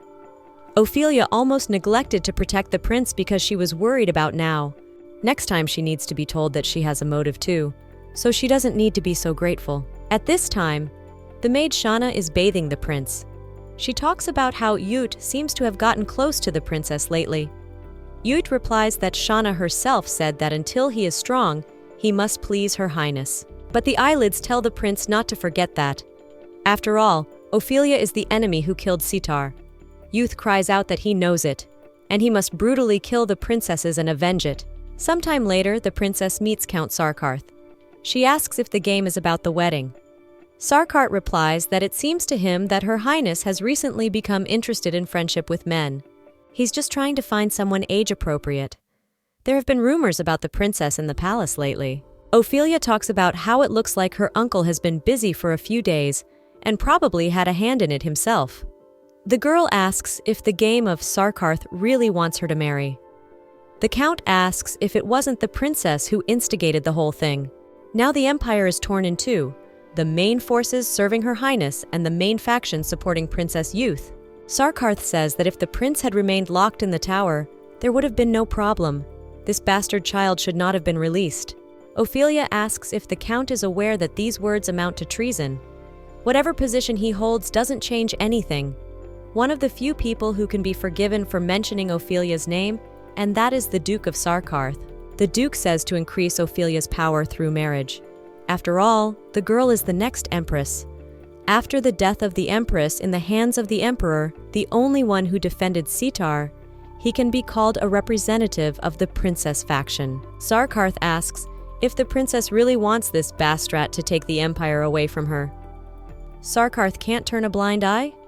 Marriage is a good option for gaining power. It is not in the protagonist's interest to rule softly. Nevertheless, she should definitely grab the chance to do so. The battle between the princess and prince factions, taking place behind the scenes of the throne. Sarkarth says that the downside of the princess is that she looks like her mother and causes a lot of misunderstandings. She needs to gain more supporters. Ophelia doesn't understand why this man is suddenly acting like this. But Sarkarth replies that the princess's grandfather cares for his granddaughter. Suddenly, Sarkarth handcuffs the princess's leg to the table. The girl asks if her uncle has just tied her to the table. At that moment, servants arrive and begin to carry the princess away. The Duke replies that in this way, Ophelia will go to see the groom, because it seems that Ophelia did not want to, so the Duke will have to forcibly send the princess away. The Duke replies that she won't run away, so he asks her to let her go.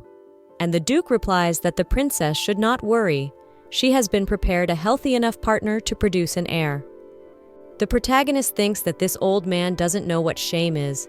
The Duke will never back down, but whoever comes, the protagonist is ready to fight. The girl has a bad feeling. The protagonist says that for that matter, let it be anyone but Lord Kristen. At that moment, Kristen finds himself with his back to the protagonist. He says that he too has been looking forward to this precious meeting. Meanwhile, Yut and Nayu are in class. Nayu is crying because they were told to do 100 sword swings. Anyway, Sir Asid's teacher isn't here, but Yut tells Nayu to stop complaining. If she doesn't want to do it, she should go home. Yut asks if the boy's parents know he's here. Nayu is disappointed because the prince is rude to him every day. He replies that it's just him and his brother, and he's rarely home. Yut thinks that Nayu seems to be close to his brother. The prince remembers how Ophelia ordered him to burn all his mother's things, such as portraits, clothes, and jewelry.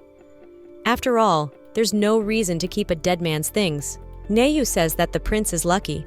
After all, he's been a valuable person since birth, and he must have grown up spoiled. In the alley where Nayu lived, there was a man who painted portraits. It's amazing he could draw a portrait from memory without seeing the other person directly. His Highness must have many portraits of his mother. Yut replies that he doesn't have a portrait either.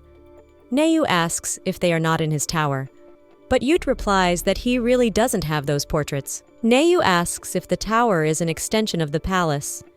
They seem to have a lot of shared memories with Her Highness there. Nayu talks about being jealous of the prince's life. Now Yut wants to go to that painter. Nayu replies that he has no money. It seems very expensive.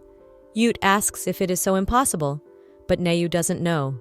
After all, if you steal the precious jewelry of the imperial palace, something can be done. At that moment, it turns out that someone was sitting in a tree listening to the guys talking. At this time, the protagonist tells the Lord that she has already warned him. She means that she would like to see his face less often. The Lord replies that the princess said similar things. However, the Earhart family of prosperous aristocrats should be able to refuse the Duke of Sarkarth's proposal. In fact, the marriage proposal had to first to the eldest son, Sir Acid. Sir Acid did not understand whether he should go to see Her Highness the Princess. But the stress made Acid sick, and Kristen had to go. The Lord says that before they start talking, he apologizes. Kristen walks up to the princess and bends down. He lifts the hem of her skirt, talks about how rude that is. After all, even if Sarkarth is a duke, he can't shackle a princess. Kristen breaks the chains. The protagonist thinks about the fact that the Lord's abilities are truly incredible. The explosion of the chain didn't even injure her. Kristen talks about how they can talk more comfortably now. The girl thanks the Lord and leaves. She has no intention of getting married. She asks for forgiveness. But Kristen stops the princess. After all, he came without counting on anything, but he offers at least a cup of tea. Ophelia replies that the Lord is very clingy. She tells the Lord to have tea alone. After all, she has some things to check out. Kristen replies that the princess is only cruel to him, and if that's the case, he asks that the princess let him promise him one thing quickly. After all, if there is a dispute about who will be the next emperor, the Earhart family will fully support the princess. The protagonist thinks about how stupid this is. After all, Youth is still a child, and now he has no desire to become emperor. But his followers act as they please. They selfishly set up treason by framing the man they elected. As a result of their actions, the chosen man was sent to the guillotine, just like the princess in a previous life. Kristen wants to reiterate that he'll give everything to the princess. He asks if this is not love, what is? At this point, the protagonist calls the maid and Philip. She asks what Youth is doing now. Philip replies that the prince is having his usual fencing time with Lord Sir Acid. But because Sir Acid is ill, the prince is making 100 swings of his wooden sword on the square. Ophelia asks if in that case there is no one around the prince now, and since they're here, they should go check properly. Kristen wants the princess to answer his question, but he realizes he's always behind. The princess says to go check. He wonders if something has happened to the prince that might bother her. Even if Youth was locked in the tower recently, the prince is still a prince. Unattended, he could be easy prey for someone as a man of noble blood. A big case like kidnapping is unlikely to happen in the palace. But if it's outside the palace, then to lure him with bait, won't there be someone desperate enough to hand Yut over to those who will use him at will? At this time, Nayu tells the prince that if you do that, you can easily get out of the imperial palace. Sashay tells him that he once went to watch a festival with Her Highness the Princess. Nayu thinks about the fact that he actually stole the palace jewels. That's enough to keep Nao's brother out of work for life. Yut asks if Nayu lied about the painter. After all, the dance is standing and not going. Nayu asks why he would lie. He goes to ask people. Yut asks if they are the ones who don't know where the painter is. Nayu leads the prince to the place he was talking about. Yut goes inside the place he was brought to. He notices that even the tower was not as dirty as this place. Nayu says that this place is similar to where he lived, so it was easy for him to find it. The prince is surprised that Nayu used to live in a place like this. Nayu decides to go in first, but the prince stops him. The prince notices that there are people behind them, and the boy has a strange feeling. The prince yells for Nayu not to go alone. Yut goes inside and it's dark. He tries to find where Nayu is. But suddenly, an unknown creature appears in front of the prince. Who says that Yutha has come to such a place? Yut realizes that this man is an artist. The prince has heard that the artist can paint a portrait. Yut closes his eyes and remembers the person he misses. Yut hopes that everything will be all right. He closes his eyes and tries to remember his mother. But the prince thinks of the evil princess behind him who will kill his mom. At that moment, he opens his eyes, but the creature responds by telling the boy to focus and remember his mom, because the crystal ball keeps showing another person. But even as he remembers his mom, only minor moments come into the prince's mind. No matter how hard Now tries, but instead of remembering his mother, the first thing that comes to his mind is Her Highness's smile. When the emperor fell ill, Ophelia was the one who imprisoned him in the tower, but she came afterwards and asked if Yut wanted to come out. The boy tries to stop thinking about the princess. He'll have to get revenge on her someday. And now he wants to see his mother's face. But he thinks about what he was told, that his mom killed herself by drinking poison. At that moment, a huge man with a mask appears in the room and holds Naya in his arms, covering his face. He orders to grab that boy now. Neyu was able to bite the man, and now he is screaming for the prince to run away. After all, these men are going to kidnap him. Neyu says that by hiding behind the tent, they have captured him. These men are dangerous. The prince must run away as fast as possible. At this point, the man hits the boy and says that he will take care of him. Yut watches from the sidelines and realizes that this is the same man that Neyu was forced to work for back when the festival was still going on. But other men come into the room and tell Yut not to worry. They're not going to lay a hand on the prince.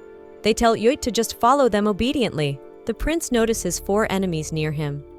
Yut raises his stick, but wonders if he can defeat these men alone. But no one can save the prince now, for not only now, but the men who are for him. The man asks if the brave little prince is going to attack him. After all, they actually came to escort the prince. But suddenly, Isaac appears behind him and punches the man. The prince is surprised that a priest has come to see them. The prince thanks the priest for coming to save him. The priest sitting in a tree saw 2 children walking away outside the castle. It seemed to him that the boys were unaccompanied, and he doesn't think walking with just the 2 of them is right. So Isaac followed them. The man tosses Naya aside and gets angry. Now he wants to attack the priest. He says Isaac should understand the difference in fighting categories and then pounce. He punches the priest in the face, but Isaac gets angry and punches the man in the stomach. Neyu tells the prince to pick up the moments to run away from here. But Yut asks if Neyu is telling him to run away alone. The priest replies that even if the boys run away, they will still be caught right away. The priest thinks that 10 enemies appear in front of them, but Yut replies that he only sees 4. The priest replies that this is not the case, because he was thinking how long it would take to catch these guys. He wants to make it as easy as possible. Meanwhile, the princess and Philip are trying to find the prince. Philip replies that the prince seems to have gone outside the castle. The princess wonders if Philip can trace it, but Philip replies that he will as soon as the princess orders him to. He will be sure to bring Youth back. The guard says it's safe for the girls to stay in this place, but Ophelia wants to go in person. She asks that Emmy get ready to leave. Yut disappeared with Nayu. It doesn't seem like Yut was thinking of going outside the castle alone. The protagonist would like to think so, but she wonders if Neyu sold the prince. After all, he was going to prepare the money to live with his older brother. At this moment appears Kristen, who asks whether the girl is worried about the prince. Ophelia replies that the prince of the empire has disappeared, and they should be worried about that too. Kristen replies that he is worried about it. The Lord asks why such a precious special empire is bringing an assassin with them. After all, he knows Philip is now. He's been wanting to ask that since recently. The princess changed the guy's appearance with a magic ring. Kristen wonders what the reason is to keep this assassin with him. Also, the power in that ring is very great. Suddenly, Philip starts yelling that they've reached the location, and the trail leads to the artist. Philip goes inside and starts calling for the prince and Naya, but Ophelia stops him and tells the guard not to act rashly. Philip asks if the boys are all right. After all, he has come for them, they need not worry. Youth notices that Philip has come to see them, but the prince says the boy is very late. After all, the priest has dealt with everyone. Asya says that if you know the theory, you can easily deal with everyone. As a healer, he's studied the human body. Everybody has a weak spot. It's easy enough to hit it. At that moment, a painter appears next to the priest and asks if magic can heal the priest's wounds. But Isaac replies that he doesn't need to. He was able to endure because the artist was protecting the prince. He says the artist is a good magician, and it must have been hard on him because those scoundrels were hiding in his tent. At that moment, Philip thinks that it's impossible to hide in such a narrow tent. And even if they could hide, it's absurd that the magician didn't notice the existence of so many people. So Philip says that the magician and these people were working as a team. He tries to kill the magician, but the magician says that's ridiculous. It's getting dark. Ute says it's dark again, just like at the beginning when he entered the tent. Ute notices a strange sound. The mage says that they only happen to act together. He and these people have different goals and ways of doing things. At that moment, the mage tells the prince that as they agreed, he has finished the portrait of his mother. In return, the prince must pay. The princess and Kristen had already gone inside the tent. Ophelia definitely saw Philip go inside, but there's no one here. She wonders if there is a secret passage. Kristen senses there's a magical barrier. Ophelia orders the guards to search the neighborhood to see if there is a hidden place or secret passage. Kristen thinks it's useless. After all, if a person isn't a magician, they can't detect the barrier. And the princess couldn't have known the barrier existed in the first place. So Kristen imagines him telling the princess that it's a magical barrier, and Ophelia will reply that she expected that from the best magician in the empire. Lord Kristen is indeed a trustworthy man. Kristen replies that it's because he's the next master of the magic tower. Kristen wants to tell the princess about this apparition, but Ophelia replies that it's a magical barrier. They immediately follow Philip, but he suddenly disappears. Time was too short to physically enter another space. Of course, it could be a trick, but in a situation where so many people can't change anything, means that a magical barrier is more appropriate. Kristen wonders why the princess ordered the search for a secret passage if she assumed it was a magical barrier. But Ophelia replies that the soldiers will make a fuss when they see magic for the first time. Her guess can only be answered by the magician. She asks if it really is a magical barrier. Kristen replies that the princess is right. Guy tries to figure out just how talented the princess is. Ophelia replies that in that case, there is one thing Kristen has to do. At this time, the artist has already made a deal with the prince, and she's not in league with those bandits. The magician tells the prince that his companions are fine. She can plunge them into the eternal sleep of magic. Ute asks what the artist wants from him. The artist offers to exchange the portrait ring worn by the servant Philip. Eudes remembers that this ring was given to Philip by the princess. Therefore, he can and does answer that way. It is not an object he can give away at will. But suddenly, the magician lifts the prince up in space and starts spinning. Max says it's strange that the prince obediently follows his highness. He asks if Ophelia isn't the prince's nemesis. The magician had fun peeking into the prince's memories through the crystal ball. She wants to hide the prince's head. But suddenly the enchantment is dispelled, and that's when Kristen and the princess appear. The princess breaks the magic ball with her sword. Kristen responds that as the princess requested, he weakened the barrier. It's just that the princess has to use more force to break it. The barrier is broken, and Ophelia asks the magician what she is doing with the prince. The magician asks if their relationship shouldn't deteriorate, and to put the prince's mind right, she put a little bomb in his head. She planted a gift in it. Anyway, she says a lot of people showed up, and she'd be foolish to confront both the summer soldiers of the imperial family and the next master of the magic tower. She would just back down. Ophelia asks if the mage really thinks she'll just let him go. At that moment, the magician rises into space and throws the prince into the princess's arms. The magician says that they will see the princess again soon. Ophelia starts to get angry. After a while, Priest Isaac says that he didn't know there were more mages like Lord Kristen in the Empire. Nevertheless, he's glad the prince was saved. The princess thanks the priest for saving her brother. After a while, the prince apologizes for sneaking out of the palace. But Ophelia replies that she already said it was all right. She asks if this is the first time Youth has gotten close to someone his own age. It must have been fun as a dream since it was the first time the prince was tricked. Ute thinks that the princess doesn't seem to know about his mother's portrait yet. The prince asks that Her Highness not punish Naya too much. Ophelia tells Ute to go do his homework. Ute agrees with the princess. But at that moment, when Ute wanted to leave, the girl gives him a portrait of his mother and tells him that it belongs to him.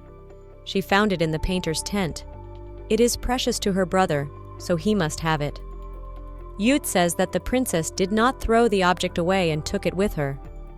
Ophelia replies that the prince should leave quickly because she is busy. At that moment, Kristin the priest enters the princess's room. The Lord asks Isaac if he's ashamed. After all, he could have been more honest. The priest replies that then the prince would be even more pleased. Ophelia gets angry and says that it's not like that. Ophelia tells Lord Kristin to report his observations about the prince, for it seems to her that youth is full of thought. But the flows of magical power within his body were normal. Isaac says the same is true of the prince's holy power. Only minor flaws have been revealed. Ophelia thinks about the artist claiming to have put a bomb in the prince's head. Kristin thinks about the fact that it's time for superior magical knowledge. At least now he has to show himself. At this point, Ophelia asks if it's mental magic then.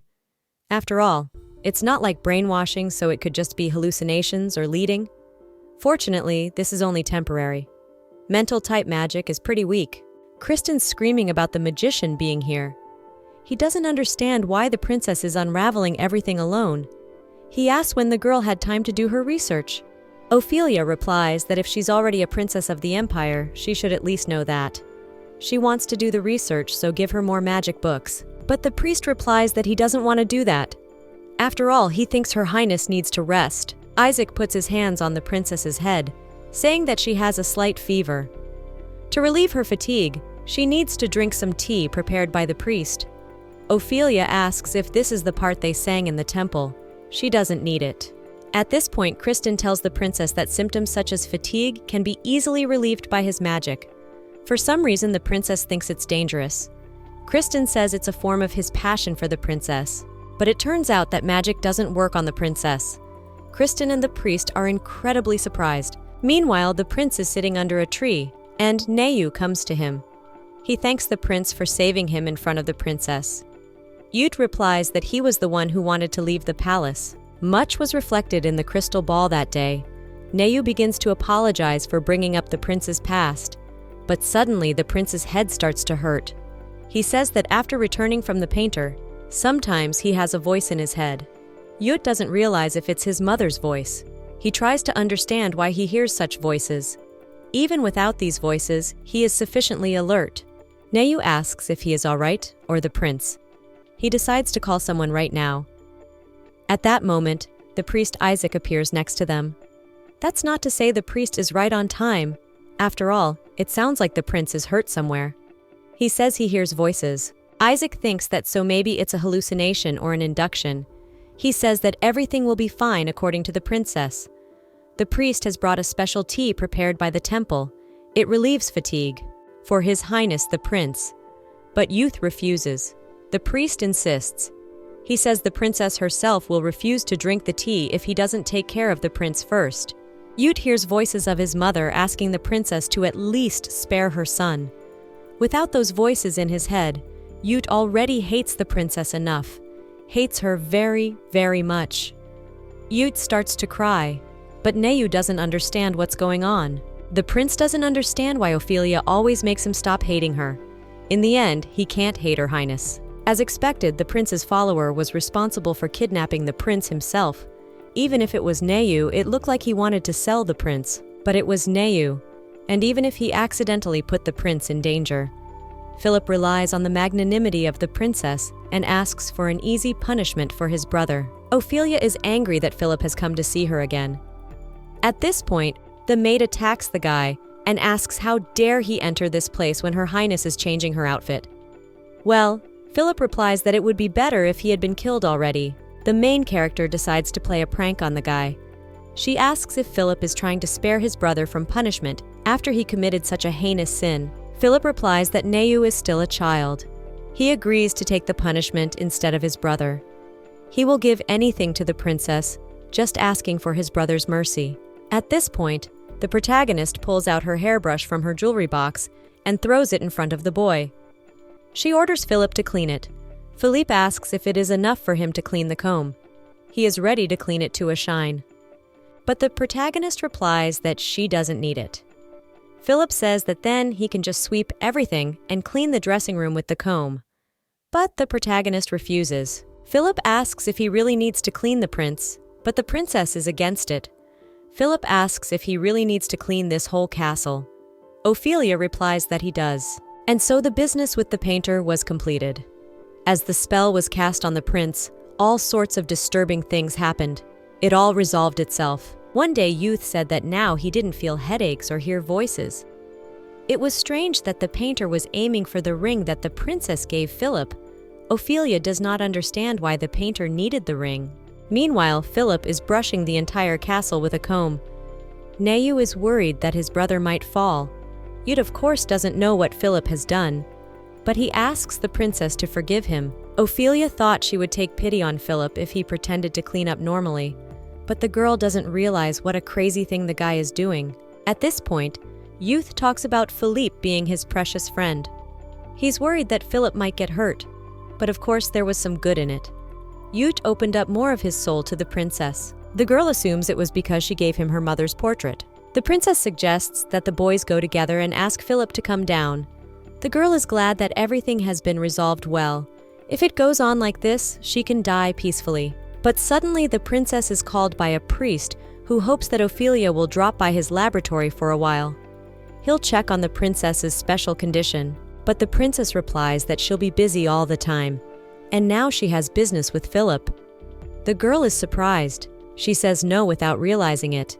But Isaac just wanted to check on her health. The priest says the fact that Her Highness is not affected by magic is a problem that can be easily solved. Ophelia replies that the children might be concerned, so the priest shouldn't talk about it. After all, it's no big deal. Isaac replies that if the lady doesn't want to hear it, he leaves. After that, Yutu begins to realize. This is because Isaac was protecting Yutu and Naya from the painter. The girl is just restless since she feels indebted to the priest. The princess leaves, but suddenly the priest catches up with them. Out of fright, the princess and the boys lose their balance and fall. Isaac says this happens when the princess avoids him. Ophelia doesn't understand what the boy is talking about. Asha tells the princess about how uncomfortable she would be with the inspection, and he's still a clergyman, and for the sake of Her Highness's well-being, he will try again and again. The guy asks that the princess not avoid him. He asks her to do so.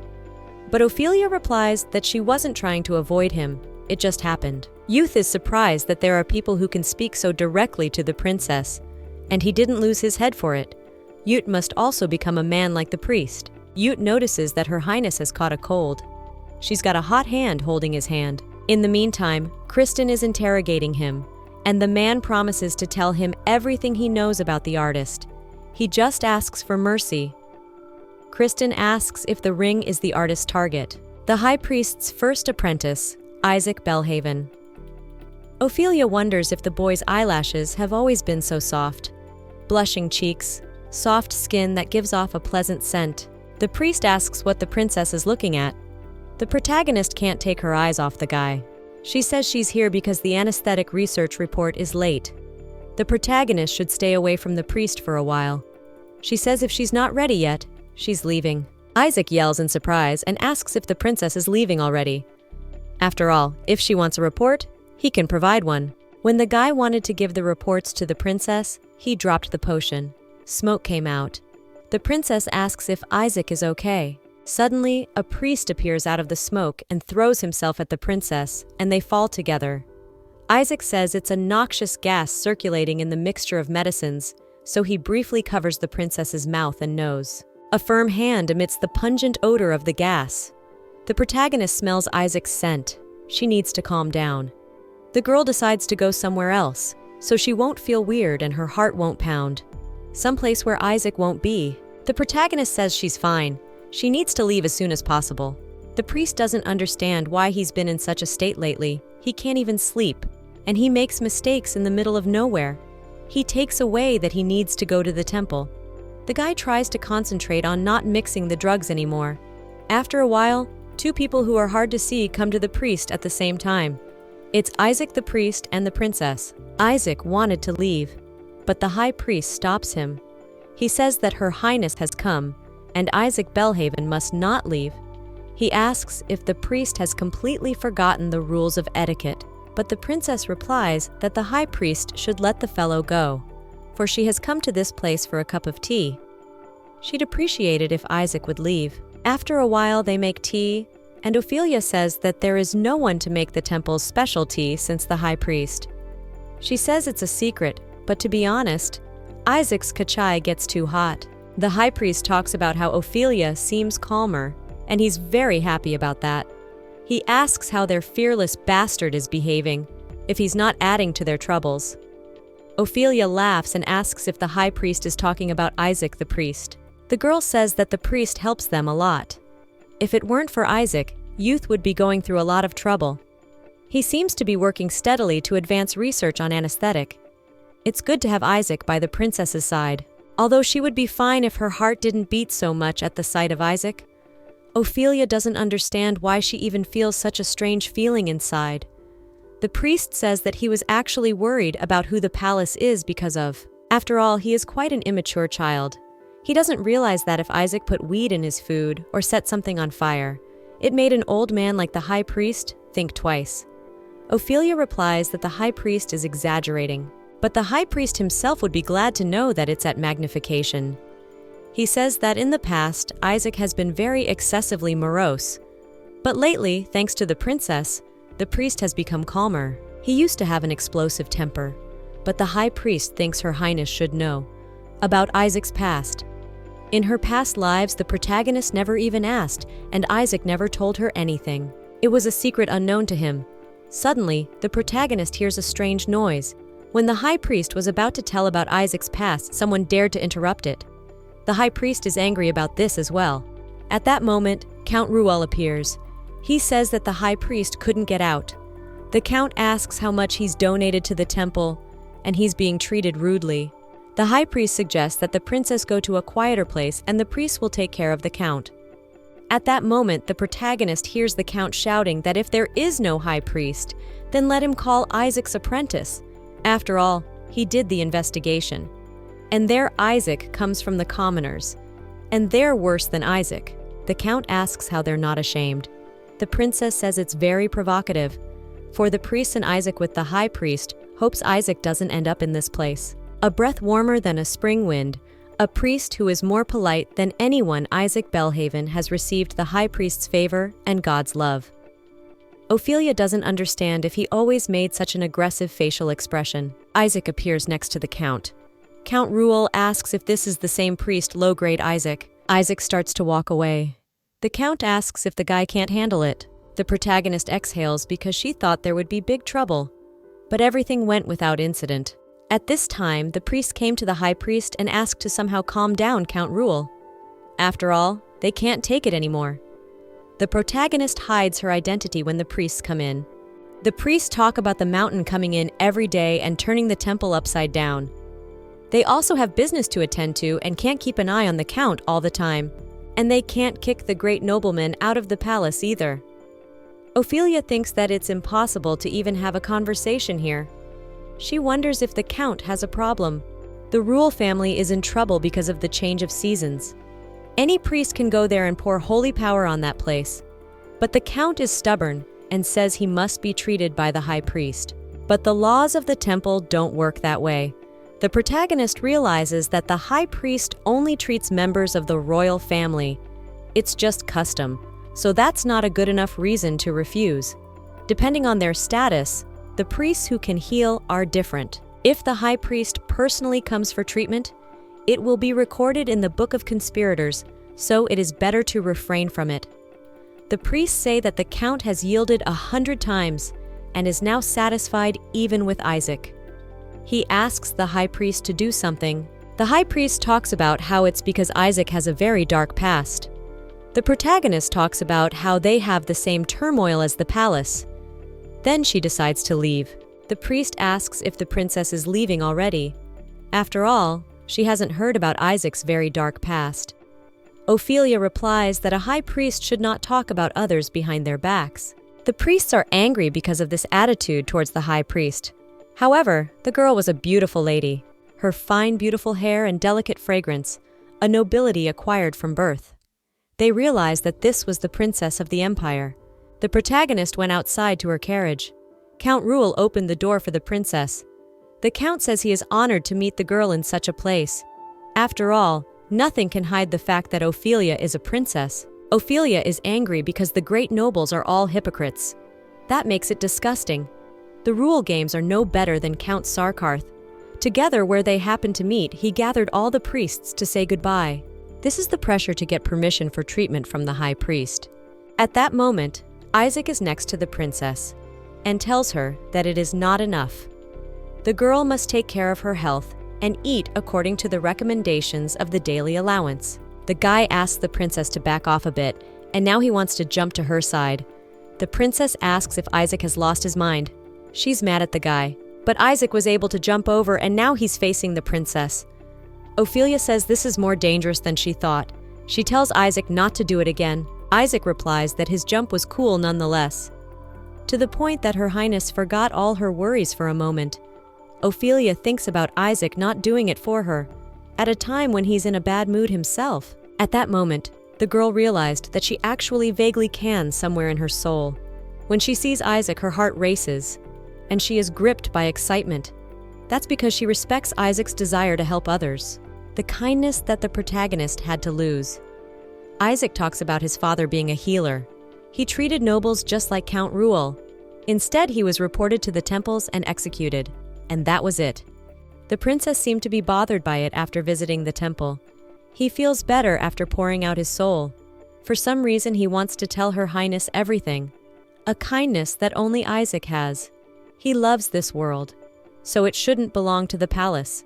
In all of the protagonist's past lives, Isaac wanted to leave the palace and go somewhere far away. But now, Isaac is ready to listen to the princess. He asks if the girl will order him to treat the great nobleman Count Ruel. Ophelia asks if the priest will do it, even if it is not a canopy for him. But Isaac replies that the cure if the cure. Ophelia replies that Isaac can forget about the schedule. She thinks about the fact that even if the guy's face is twisted from all the cruelty of this world, he would instead want to cure more people than he can even imagine. The girl hopes Isaac doesn't lose that kindness.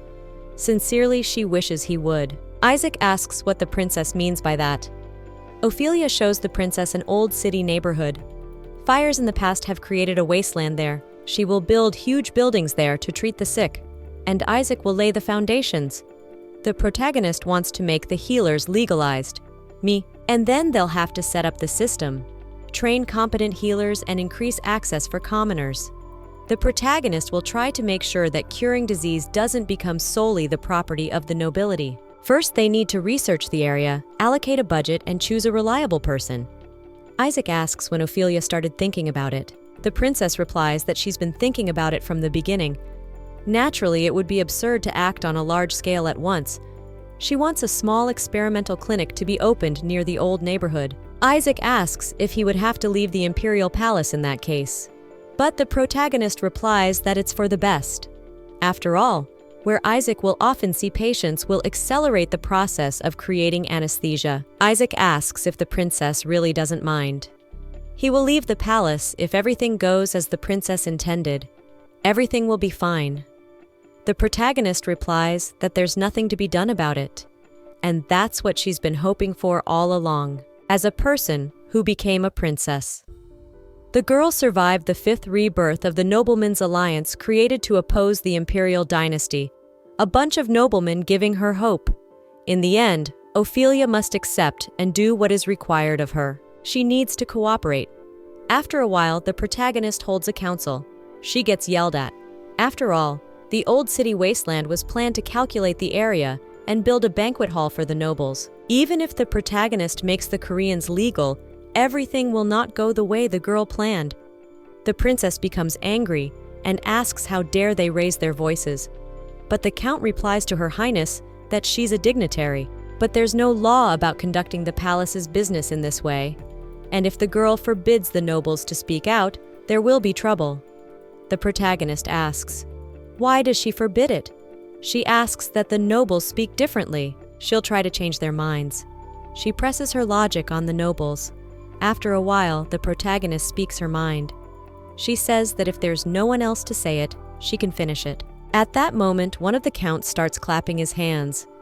He says it's really commendable that Her Highness cares so much about the lives of the common people. It turns out to be Count Ruel. He says that they are the princess's subjects, hoping that she will take care of her subjects. The protagonist thinks that the Count still hasn't given up on his request to send the High Priest to his home. The protagonist agrees with the Count and says that she will give them a clear answer. She says that the High Priest can also purify other people besides the member of the imperial family, except that the commoners come first. After a while, the protagonist was already in her room. She was exhausted. All of today's government meeting had finally ended. At that moment, someone knocks on her door. It turns out to be Count Ruel. The protagonist is angry, and after everything that's happened, he's still here. The protagonist is angry and wants to hit the Count. But when the door opens, Ruel is on his knees in front of the princess. Ophelia doesn't understand if the Count has really decided to act this way. She asks if it is not a cold. After all, if the Count consents, he will be visited by a priest with the appropriate holy powers. But the Count replied that it's not a cold, he couldn't tell the truth, so he hid it. At this time, many wounded people are arriving at Priest Isaac's place. Even if it exceeds the intake limit, it's absurd to send people back. Isaac says where to put the seriously wounded.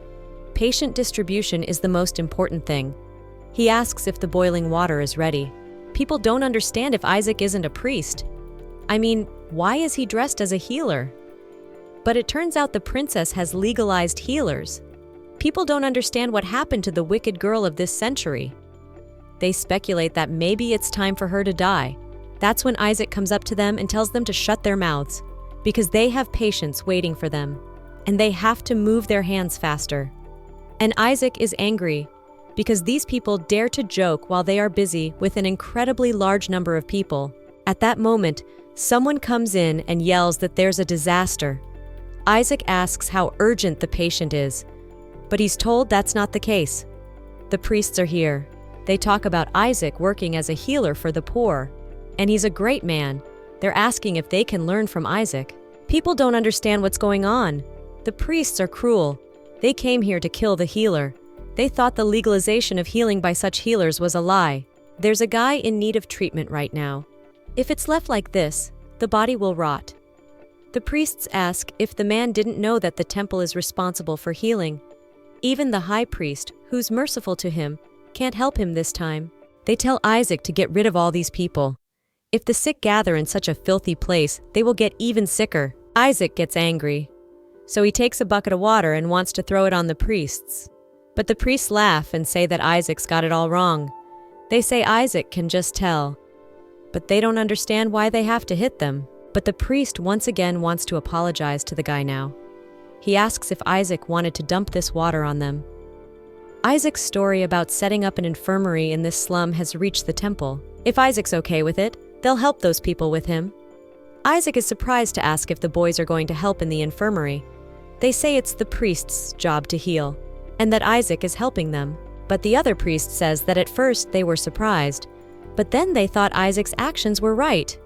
And even if the priest does not accept them, they intend to lay mats nearby to receive the sick separately. Isaac replies that the more hands the better, and if the priests have made up their minds, they can get to work. The priests who are only involved in the treatment of the nobles have volunteered to go outside the temple. They heard that it was the princess's idea to create this hospital. There are many bad rumors. To be honest, people are looking forward to the moment when His Highness the Prince ascends to the throne. Her Highness has made the world a little better. Isaac notices the first snow. He thinks about how it's too early for it, but the boy thinks maybe he's imagining things. The world is slowly becoming beautiful. At this time, the protagonist remembers the words Count Ruel said to her. Although the Count's explanation was inaccurate, such symptoms are not found in any historical literature. After all, the Game and Cath said that his illnesses are out of this world. Ophelia thinks about whether she should go to the Count's residence in person. However, once again, the princess has a bad feeling. Since this is a serious illness, a special change that was not present in past regressions. It was just beyond her interest at that time. Count Ruel himself wanted to hide that something strange was going on. The protagonist notices how Nayu and the prince are doing. The protagonist thinks that Sir Asid is suitable to introduce lessons of different format, but the princess doesn't realize if there's a weirdness in this particular change. After that incident with the painter, Kristen asked for a vacation. Since he is a famous magician, he said he wants to study magic soon.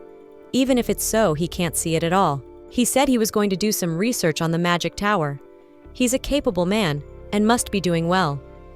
Even when the main character told him to leave, he didn't pretend to listen to the girl, but this time, something happened. So easily left after receiving a strange magical stimulus. At that moment, Philip appears behind the protagonist's back. Philip says that surprisingly, the girl seems disappointed, but Ophelia replies that the guy doesn't try to read her mind. After all, it is not peculiar to him. The girl asks that at least Philip should give her some time. The guy replies that if he is important to the princess, he will do it. The protagonist replies that they will go to the residence of Count Ruel. She tells him that it is not the shortest distance from the castle to the residence. They will try to explore Cannes to get there. Philippe asks if the princess is going to take a detour. The bridge comes out to the wasteland of the second town intended for the healing complex. After a while, the protagonist in the carriage already thought that in any case, they will send professionals for accurate measurements. But there are still things you can't know, unless you see them in person. Philippe says that soon the girl will be able to check the vacant lot. He asks if they should stop for a while. Ophelia replies that they can just drive by slowly. Philip replies that if the princess changes her mind, she will tell him. The girl feels devastated without Isaac and Kristen. Even she doesn't know where they are, or if Kristen is back from the magic tower. But more importantly, the protagonist thinks maybe she's imagining things, because there are no people there and wildflowers growing. The protagonist is glad she came to see it. We'll have to get rid of them as soon as the construction work starts. It'll be better to transplant them a bit elsewhere. At least one stem, at least one flower. It would be better to avoid having them run, but trampled. At that moment, the protagonist notices a man in such a place. Red flowers, a familiar silhouette. Ophelia doesn't realize if Kristen is here. She decides later to deal with everything one by one. After a while, they arrived.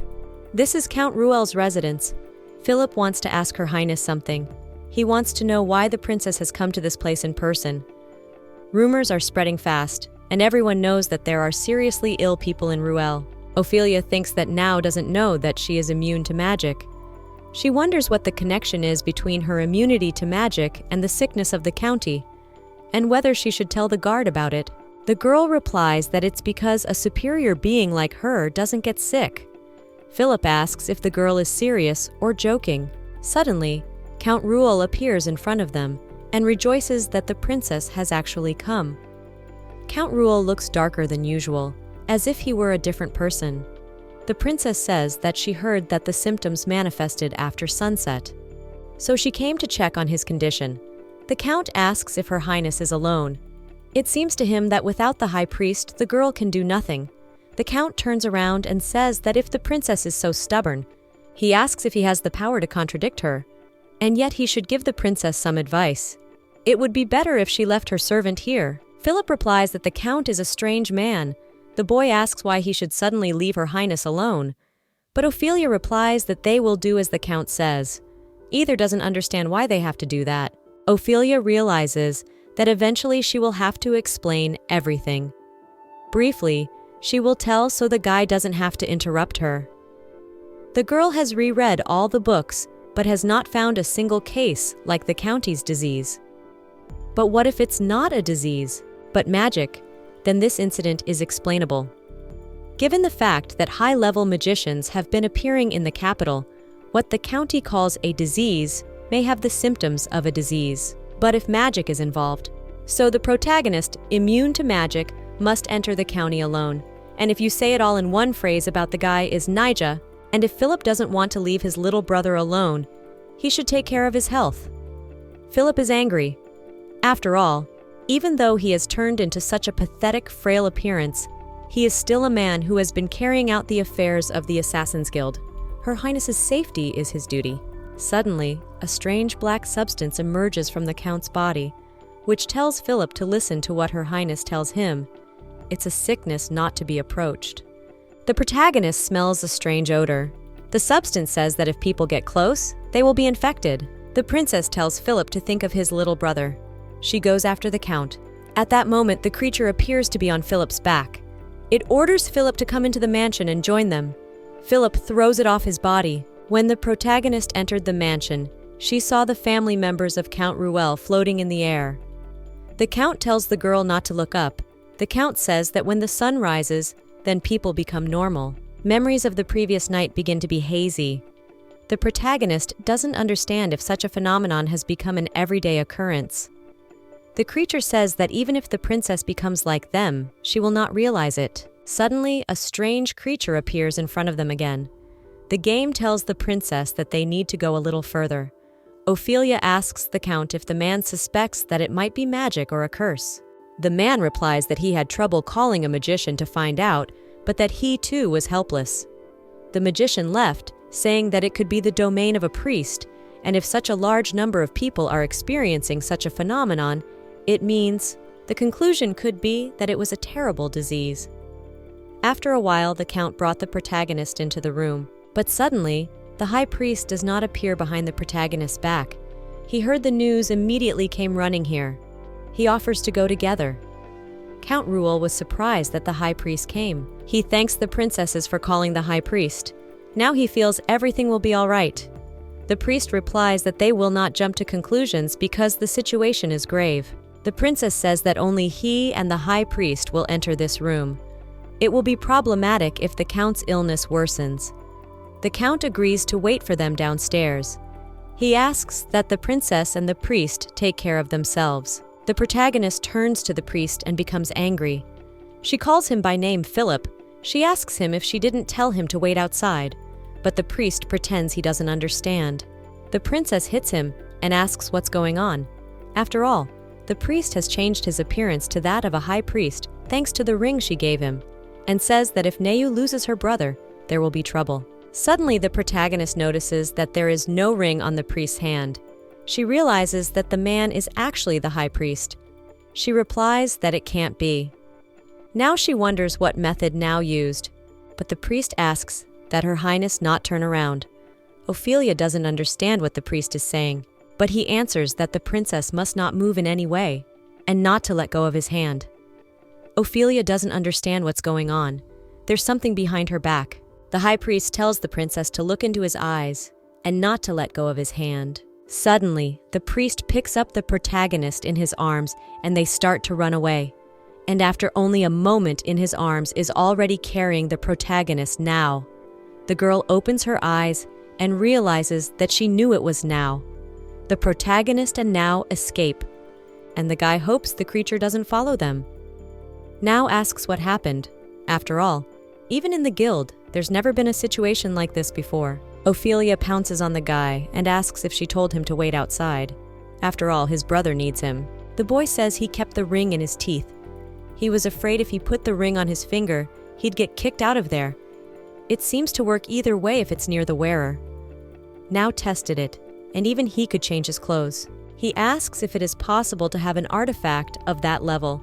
He asks where the princess found it. The protagonist replies that it's a princess prop. She senses that the door is locked and they need to go upstairs. The girl feels a sense of apprehension. She wonders why in such a situation, only Count Ruel stayed sane and asked for outside help too, as if the mansion was trying to invite someone. When they were running away from the monster, they closed the door, and now they have to stay in this place. Ophelia replies that they have to get out of here somehow, and Neu is the one who can do it. She orders the boy to find the carriage outside, but Neu doesn't understand what Her Highness is talking about. They can't go outside the mansion. They have to stay inside. The princess knows that. After all, Neu says they must stay in the quarantine area because of the danger of contamination. However, in the case of Count Ruel, he has been in contact with many people. Nothing has happened. They need to get out of here as soon as possible. Neu asks if he really said they need to stay here. Suddenly, Neu's appearance changes. His face turns black. His voice begins to transform to a terrifying tone. He asks if it's for his sake. He asks why the girl is making people repeat themselves. Ophelia notices that her guard's appearance has changed, and the monster orders him to listen. He says that then Ophelia wants to die here without waiting a few more years. Ophelia orders the guy to let her go and come to his senses. After all, he's becoming just like the people in the mansion.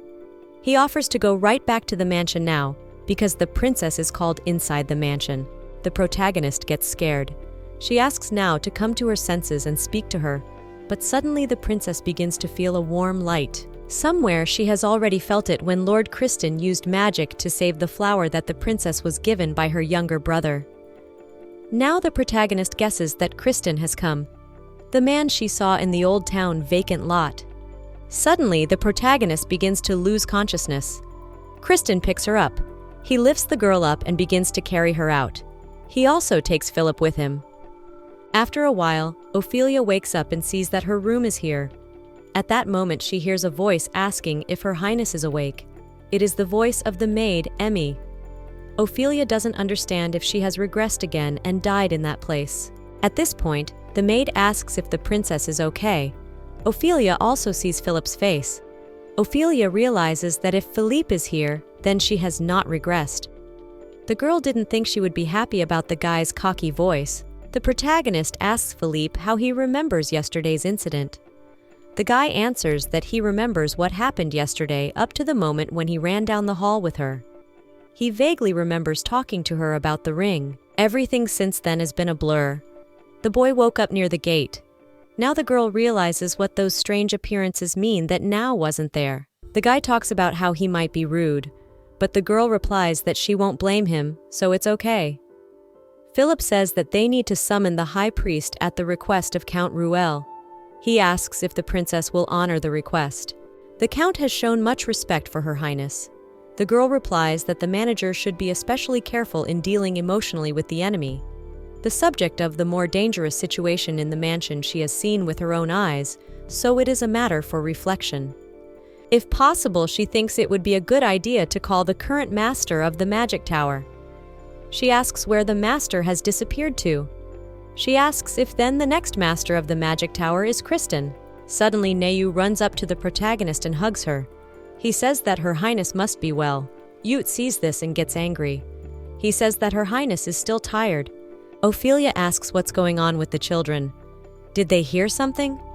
Nayu replies that they say the girl came back yesterday unconscious. Sir Asid also appears and apologizes.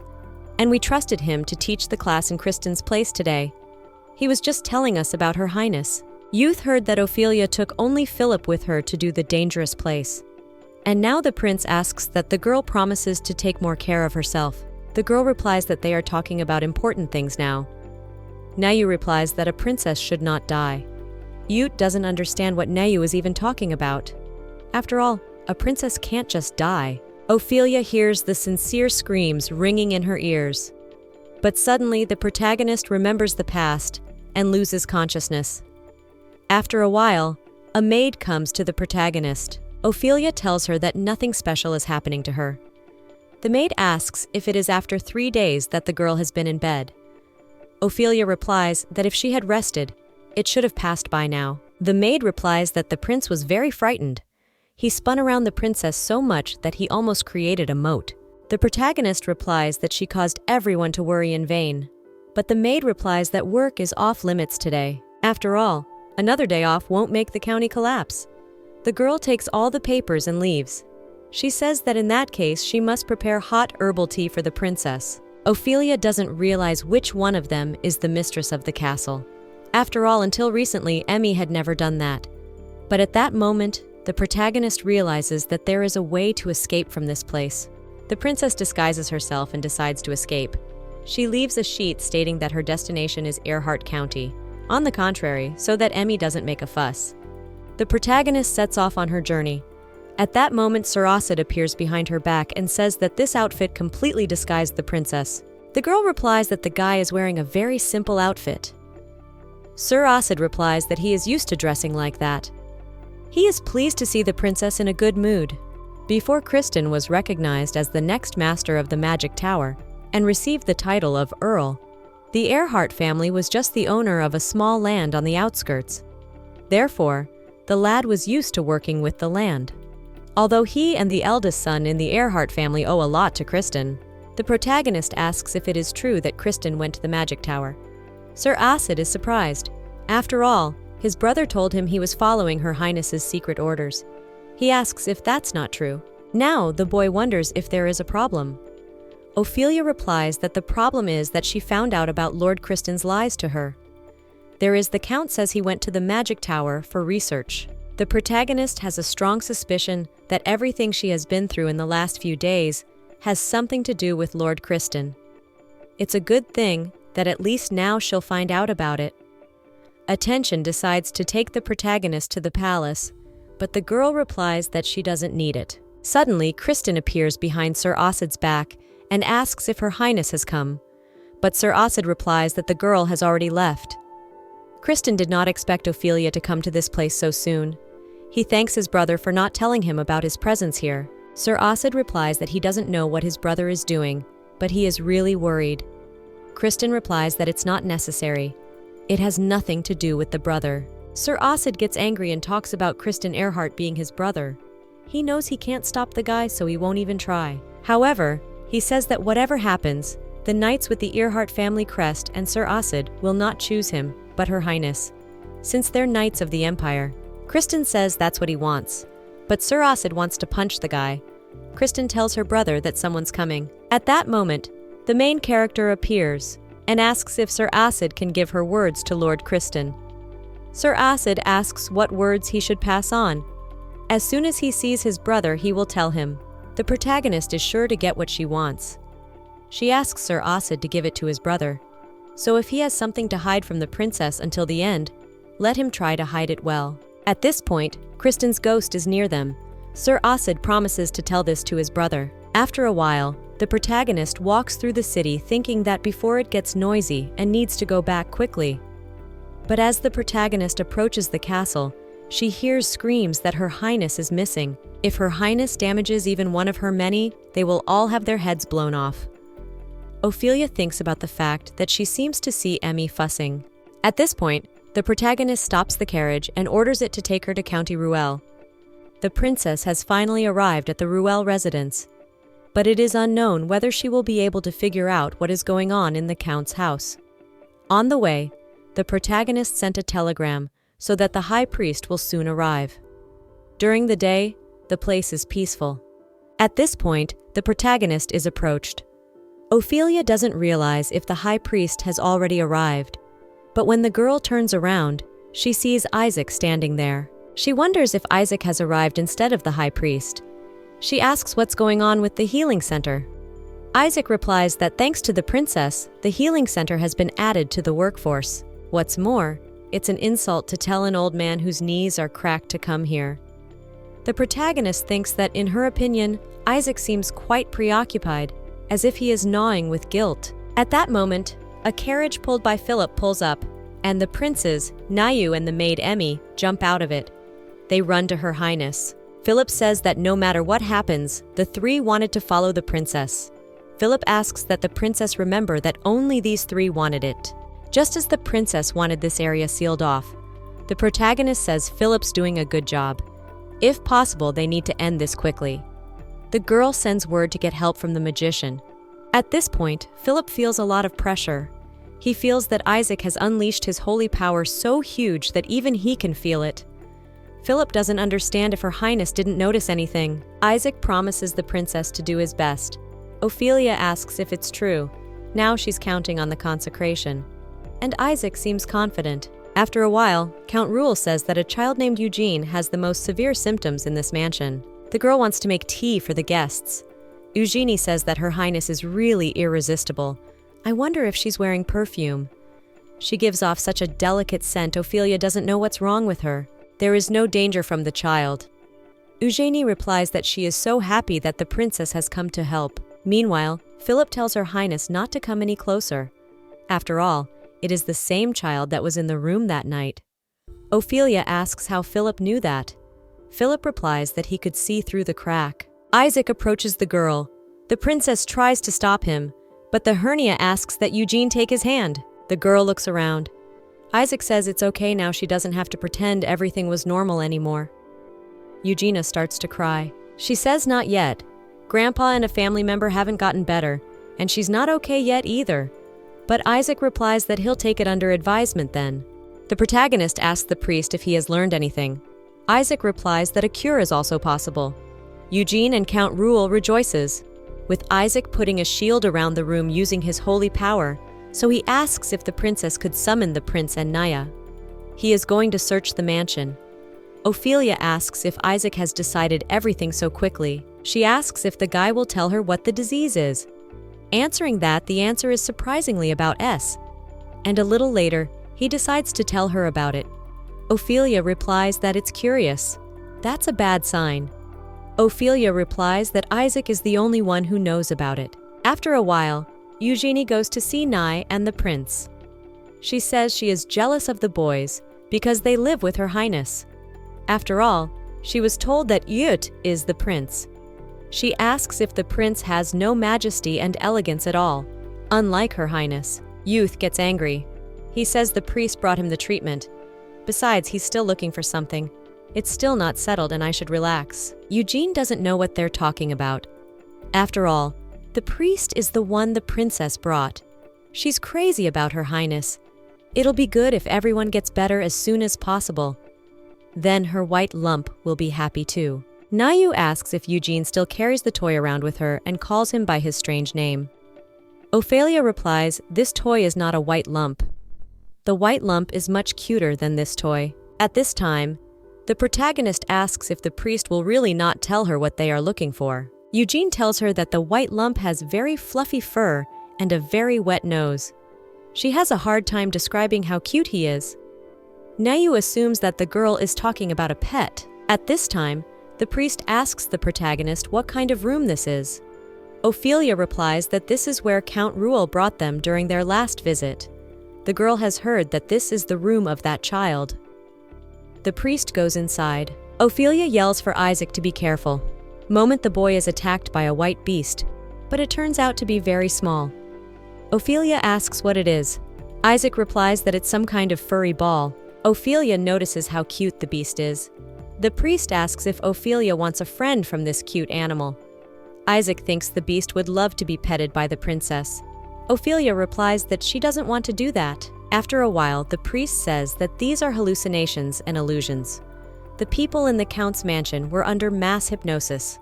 The Count is surprised by what he hears. He asks if this isn't some kind of magic. In that case, that magician must know something. The illumination replies that not all hallucinations and illusions are magic. Such side effects can be caused by the herbs that healers use. Isaac tells that at the center of all the commotion is a flower. Philip recalls that there were such plants growing in this garden. He says that from the first time he entered the mansion, a unique aroma took over him. If you inhale deeply, it's a foul odor that sticks to your lungs and won't come out. It was so subtle you could barely catch it. Isaac says that because of his nature of working as a healer and working with herbs, he was able to spot this flower because he has a keen charm. Isaac asks Eugene if that pet had any friends. Eugene replies that the pet had a best friend named Kamkam, who died a few months ago. Now Isaac understands how it all worked out. The name of the flower is Rielwa. It blooms from the corpse of a special animal. It's a very rare plant that, when inhaled, causes hallucinations. The flower bloomed over the corpse of an animal named Kamkam, so its pollen must be all over the mansion. Count Ruel thanks the young priest for his efforts. He says that Isaac seems clever, but he should stop before he embarrasses himself further. Count Ruel asks if there are any flowers that could contaminate this whole big mansion. Count Ruel shouts that he thought the young priest couldn't do it. He extorts the high priest to be summoned more quickly. The protagonist is angry because the game still hasn't said goodbye to the idea of calling the high priest. Isaac replies that it is possible since it is a special case among plants. Even after flowering, a dead animal is not forgotten. If one continues to feel intense longing and sadness, the effect of the flower increases tenfold in proportion to the size of the attachment. In addition, the pollen is not removed so quickly. The Count is screaming that it's all a hypothesis, but the protagonist stops them. She says she's heard the two of them. The girl understands the Count's concerns, but she also remembers smelling a terrible odor during her last evening visit. She suggests following the priest's instructions first. She asks that Isaac tell her how this can be resolved. Isaac replies that the first step is to clean the mansion so that not a single speck of pollen from that flower remains. Everything must be scrubbed clean. After the cleaning, the priest asks the count to remember to move the grave of the beast and the flowers away from the mansion. The count asks if it is really possible for them not to ask the high priest for help. Isaac now turns to the girl and says that Eugene still looks gloomy. He asks if something is bothering the girl. The child replies that according to the priest's words, because she missed the beast, there was a problem with the flower. But Isaac replies that it's not like that. But suddenly the protagonist hugs the baby. She asks if the child thinks the princess would be happy if someone came to her grave. She says that since Eugene loves the beast, she loves Grandpa just as much, and the residents of the mansion who got sick. And thanks to Eugene, they feel warm and cozy every day. The princess asks if a child's love is bad. Eugene replies that the princess is just saying that to comfort her. After a while, the protagonist was in her office, and a priest came to give her a report. The priest had something to say about the Rielwa flower. It's not like he's lying, but Ophelia doesn't understand if Isaac left something out. Isaac replies that by special animal, he meant monster. Rielwa only sprouts from the body of a monster. The white lump is also a monster, but it's harmless, so Isaac left it alone for now. If the truth comes out, the priest is afraid Eugene won't be able to accept it. The protagonist is surprised at what she's heard. At this time in the protagonist's office, she is bleeding. The guard asks if the princess is okay. The girl replies that it's because of the change of seasons. She asks for the guard to continue his report. The defense commander tells her that security in the capital is fine. In particular, the common people welcome the healing centers created by Her Highness. The protagonist rejoices and thinks that the similar Isaac is working hard. But the guard says something is bothering him, for it seems that someone indiscriminately killed wild animals near the old town. The heroine is surprised. She hopes it's not monsters. Someone is hunting monsters in the capital of the empire. A while later, the protagonist goes to see the priest. Isaac asks if the protagonist thinks there are Rielwa blooming in the wasteland of the old city. Ophelia replies that she's sure of it. The fact that the old city wasteland is a sea of Rielwa blossoms means that there are monsters roaming around the capital and someone is hunting them and burying them there. Although the Rielwa blossoms are now gone without a trace, the protagonist was thinking of replanting these flowers, but it seems like she didn't give the order. She asks the commander if the guards have transplanted all the flowers from here. The commander replies that they didn't. This neighborhood isn't patrolled because even the poor don't live here. Isaac replies that it's a deserted place, so the flowers don't hallucinate. Rielva blooming from the body of a monster are magical flowers that cause powerful hallucinations depending on the love received. A few buds growing in Rule County. A huge pile in the vacant lot of the old town. Still, Ophelia saw those flowers next to Kristen. Now the protagonist isn't even angry. The protagonist is holding the documents. She sees that there are also traces of the interrogation of the subordinate artists. The protagonist tries to think about what Kristen might have learned. But suddenly, the girl's nose bleeds again. She decides to finish with the documents for today. The girl thinks that at this rate she will quickly die of overwork and not at the hands of her younger brother. However, and it should be noted that the monsters have divided in the capital. According to the original story, a mess of monsters that should happen in 8 years will happen soon. The events of the original happen faster. Ophelia doesn't realize if her death will also come sooner.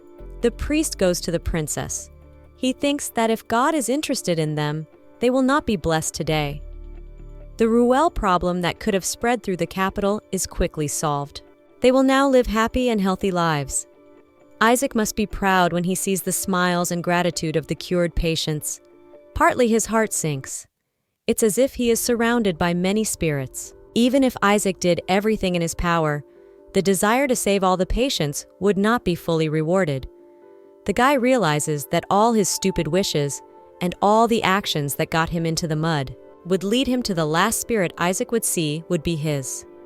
No matter how fervent a life he lives, he'll end up on the operating table or dying alone in his bed. The guy turns to Her Highness and talks about how life is always about pain. A wise girl like the princess can't not know that. He dares to ask the princess silly questions. He notices in the princess suffering and a blank stare. He asks why the princess wants to get an anesthetic. And if Ophelia is looking for something to understand, Isaac wants to be the one to understand the girl. Even a look, or a slight nod, he asks the princess to give him some sign. Isaac will understand. He asks for permission, but the princess does not answer the priest. At that moment, lying on the couch, the girl's hand goes down. The priest asks if the main character is okay. He asks to come closer, but the girl does not answer. The priest asks the princess to wake up, but the girl doesn't respond to anything. But after a while, the protagonist starts laughing. Ophelia says that Isaac can so not scream at you she is already awake. The girl does not understand why the priest is in such a state. She asks if the guy was afraid that she died, but the girl looks at the priest in surprise. Isaac bows to the princess and says that it's not funny. The priest turns around and starts to walk away at the princess stopping him. The girl says she was just kidding. She asks if the priest is okay. Well, Isaac is upset about the girl making fun of people like that. Rise of the Monsters climaxes the original fantasy novel Return of the Crown Prince. The death of the villainous Yutu was the most serious threat and turning point. Ophelia, who longed only for a chance to rid herself of the born Yutu at the first sign of the monsters of the north, ordered her brother to begin their extermination, throwing only one old dagger. Then Ophelia told her brother to think there was no other support, and he must show the prince's abilities. For if there was an army, anyone could stop the monsters. In fact, it was a death sentence. Ophelia stopped there, deceiving everyone and presenting herself as a pathetic princess who sends her only brother off to war. She created an opera that spread across the country. That opera used the traditional song of the empire. This song was a favorite regardless of the era. It was also used as the main musical theme for the performance of Yut and children's surprises. And the song was called the Hymn to the Queen. In the original, Ophelia mocked this song as a funeral song. At this time, the prince prepared a performance for the main character. He danced, along with Neu and Eugene. The protagonist was delighted by this performance. She asks how the children came up with the idea to do such a performance. Youth is happy that he was brave, and replies that Her Highness has been working hard lately. But suddenly, Eugene appears in front of the principal and says that he planned the whole thing, and he hopes the princess will take it as a serenade. The protagonist doesn't know if the child knows the meaning of the word, but Youth is angry. After all, Eugene said that Her Highness looks tired, so they should show her their dance and song. The protagonist is happy that her brother is starting to get along with his peers and has even learned to shout. These kids will grow up and take her place.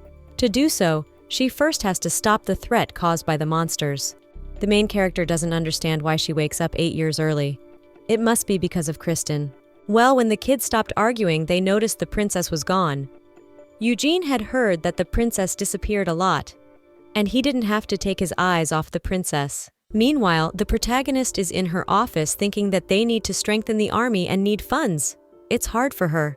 This is very different from the story she knows. The girl is trying to figure out if she'll die again when the turmoil subsides. This song is now in the girl's head, sung by the children at the performance. Suddenly, a priest walks into her office and asks if the princess is working again. Ophelia replies that she has a lot of things to do, and from now on, she will be busy all the time. The priest brings the princess some herbal tea. He asks that the girl drink the tea before it gets cold. The protagonist stops the guy and apologizes for scaring him with her inappropriate behavior. After all, Isaac is a priest. She shouldn't have made such a joke. The princess thinks she needs the same lightness as aimless jokes, empty laughter, and such things. She thinks she should be more careful in the third. The girl doesn't understand what she should do. She is very comfortable in the silence that Isaac gives her. She's asking for the guy to pay attention. Maybe Ophelia, even though she thought the song was a funeral song, she still couldn't resist singing it, and ended up even singing it herself. Isaac and the imperial court were soon to hold a funeral. Isaac says that God will take care of all the dead. Now they are burying the coffin. The princess asks if they're done yet. A few days ago, the day before the emperor died, The high priest came to him and asked that the emperor be patient for a while, so that the divine power could be distributed evenly. But the emperor kept saying he would burn the temples to the ground. After all, the high priest can't even cure one disease properly. The maid went to the high priest and asked how His Majesty was feeling, and if the emperor has been cured by divine power, he must be well soon. But the high priest replies that divine power is not omnipotent. His Majesty has already run out of vitality. The maid cries and screams that this can't be. She runs up to the emperor and says that if the emperor leaves like this, she doesn't know what to do with the remaining people. But the emperor told the maid to call that bastard youth. It was about this time that the emperor's palace became a popular performance of Yut and the children, and the sounds of dancing and song still echoed throughout the palace. By the time the fifth performance ended successfully, the band was on the verge of disintegrating and taking up conformity and music direction. The emperor's end came much sooner than expected. Yut was on his way to the emperor. The princess asked if her brother was nervous, but Yut doesn't know. She asks why His Highness called him. Ophelia replies that she doesn't know. She assumes the emperor feels this is the last time. She says it's the first time Youth will see the emperor. And maybe he is looking for his son, since he still considers him his son and has decided to have one last talk. But suddenly, Yut takes the princess by the hand and asks if he can hold her for a while until they leave. The emperor is told that the princess and the prince have arrived. The emperor is angry. After all, he only called for his son. He asks why the daughter is coming without permission. Ophelia replies that since Yut is still a small child, he is shy. But the emperor ignores Yut and starts cursing everything. It was hard to put into words. He had been tricked by the brazen fox. Saying ridiculous and absurd things, Yut was led out of the room with a pale face. While doing so, the emperor was still hurling objects and spitting blood, told to obediently continue listening to him. Ophelia doesn't understand how Youth will now remember the emperor. After all, the boy was already lacking in love, and now he will have to suffer disappointment for a long time to come. The princess says the emperor can treat her like that, but she asks why her father would treat a 10-year-old child like that. After all, even if the emperor can't use him as he wishes. But suddenly, the emperor throws dishes at the protagonist. Ophelia didn't realize if this is a man who is about to die. Judging by how cruel he was to her, he probably won't die anytime soon. The girl leaves and tells the emperor to take care of himself. This is the last time in this life. In the next rebirth, those heavy bonds of villainy will give them the opportunity to meet again. The emperor says the princess has eyes that despise people just like her mother's. The proud girl thinks she's better, but he's still the emperor. At this time, the emperor is visited by Shauna, who repeats what she says to the emperor. Mr. Yut has always been loyal to him. He's just plagued by a poisonous spider. It's all because of the princess. But the emperor won't listen to that. But Shauna says we should tell it like it is. She asks how a princess who has lost the emperor's favor can be treated as an imperial person. The emperor yells for the head maid, and Shauna is struck with anger. He orders that the maids are henceforth to stay out of his sight. The guards try to escort the maid out. Shauna asks if the emperor will not call Mr. Yut again. She starts asking the head maid to put in a good word for Mr. Yut. Until the very end, the emperor confirmed the nasty words and curses and finally left this world at dawn. Ophelia didn't realize if anyone would mourn the emperor as a human being. A silent and beautiful farewell path shining with a bluish divine power. The emperor's funeral is special, in which every detail is taken care of. Only the priest and next of kin share the time of life. The funeral must be led by the high priest. The high priest says that the emperor has chosen him as his personal servant. But the priest is still reeling from this unexpected event. That's why he was entrusted with the funeral. Ophelia told Isaac not to worry too much. Under the pretext that the high priest is not well, he wanted Isaac to gain experience so that soon the priest will be better. It's raining outside, but it should stop soon and it will be fresh outside. Isaac asks the protagonist how about a meal together. Ophelia thinks it might be a good idea to leave before Isaac starts to resent her. But the priest tells her that yesterday the prince came out of the emperor's room and told him that he was prepared for the emperor to despise him. After all, he is happy in this empire and deserves it. But Her Highness the Princess endured such words every day. And youth, unsuspecting, envied their relationship. Even in such a situation, the princess defended her younger brother. Ophelia replies that she experienced such things every day, so it was no different for her. She didn't know Youthie thought so. Isaac asks if the princess knows what he's thinking.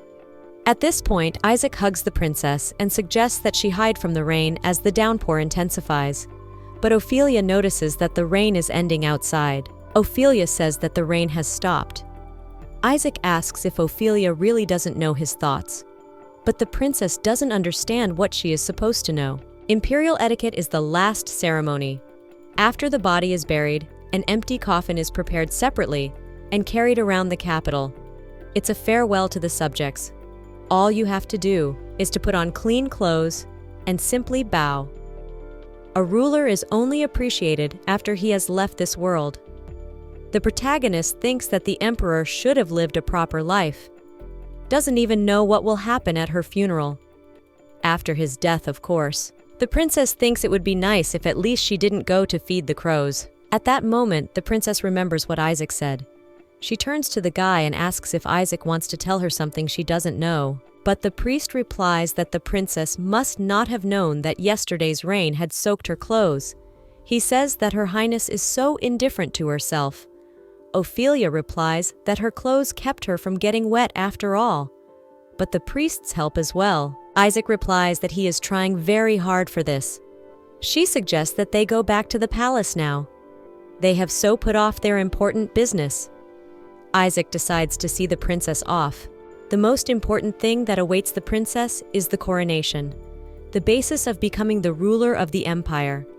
The princess will have a lot of work to do.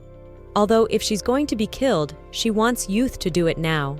Right now, because of the monster uprising, they can't take and spend tax money. There's a lot of reinforcement to be done to reduce the cost of the coronation ceremony. But Philip heard that the princess canceled all the coronation events. He was counting on that. The girl asks what Philip was counting on her becoming empress. And this statement reminds her a little of betrayal. Emmy says that Philip must have wanted to see Her Highness's beautiful outfit. But Philip replies that whatever Ophelia wears, she will always look beautiful.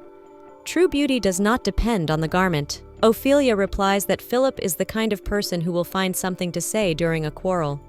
Philip replies that they have a month to celebrate the new emperor's ascension to the throne.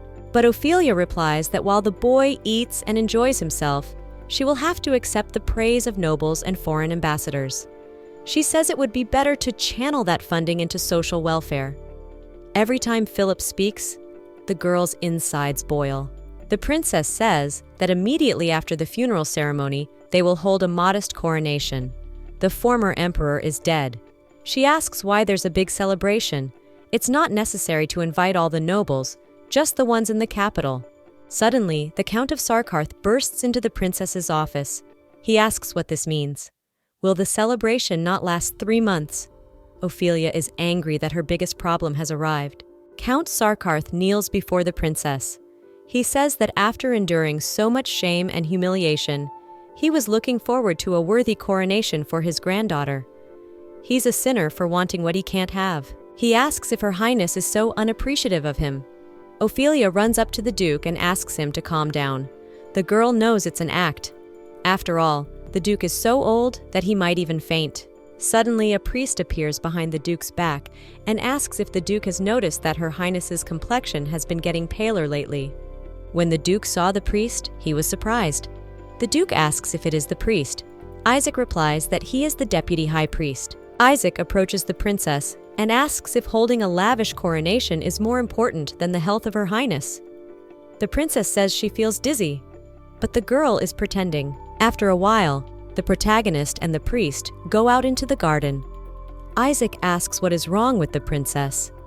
Ophelia answers that it doesn't matter when, though in the rain, at least in the strong sunlight, Isaac covers her. Sometimes she finds it too clingy, like a big dog, but the girl thinks it's not a bad thing.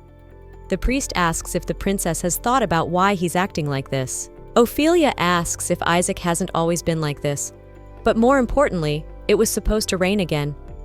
She says it's the grain situation in the West. Isaac asks for the princess to say it again.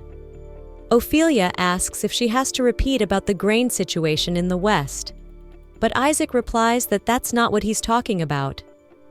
After all, he cares about the princess's health and continues to bring herbal teas. Ophelia asks why Isaac is a priest. After all, he has a diligent temperament. She asks if he doesn't act that way with everyone. Isaac steps aside.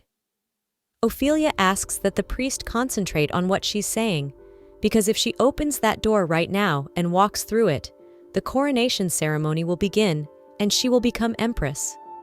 Events are happening one by one, regardless of her wishes. Isaac asks if the princess means to say that the job of empress is difficult. Though it's a hard position, the princess has plenty of ability. Ophelia replies that there are things she cannot tell the priest. Even with her ears closed, she keeps listening. It must be her soul. But she tells the priest that when Isaac appears in front of her, everything goes quiet. That silence that Isaac gives her. The girl feels like it's just her and the priest. Isaac tells the princess to do that more often, until she truly understands what he's thinking. With Isaac there, the princess could forget everything for a while. She was so at peace with herself. Kristen is the culprit in all of this, a man suspected of playing some part in this regression. Ophelia doesn't understand why Kristen showed up when she was so calm. At this point, Isaac is covered by a cloak. Ophelia asks if Isaac can stay in that position without asking anything. It's like Kristen is always trying to emulate regular people, like she's not afraid of the ever-repeating deaths. The princess asks that the priest not ask anything. Isaac is surprised. He asks if something is wrong. Nayutu orders the priest not to film the crying. The priest is surprised. He asks if the princess wants to go somewhere. Now Ophelia leaves. The priest takes off his cloak and asks that Her Highness answer him. But at that moment, the princess is surrounded by crows. And now, Ophelia finds herself in Kristen's arms. Lord says that the princess looked very close to that priest. He asks how twinned they are. Ophelia asks the Lord if he has a decent reason to keep her. After all, he showed up like he was trying to threaten them. And now he's asking about her relationship with the priest. The girl has quietly followed the Lord. Now he must not hurt anyone who has nothing to do with her. She asks that Kristen tell him what he wants already. With the help of magic, they move to an unknown place. The princess talks about Kristen looking pale. Kristen replies that the reason why he is pale is because the magical power in his body is almost depleted. The place is designed to reduce magic consumption. Ophelia pointedly asks if the magic is being depleted. Kristen replies that his magic is not that great. The color of his eyes have changed.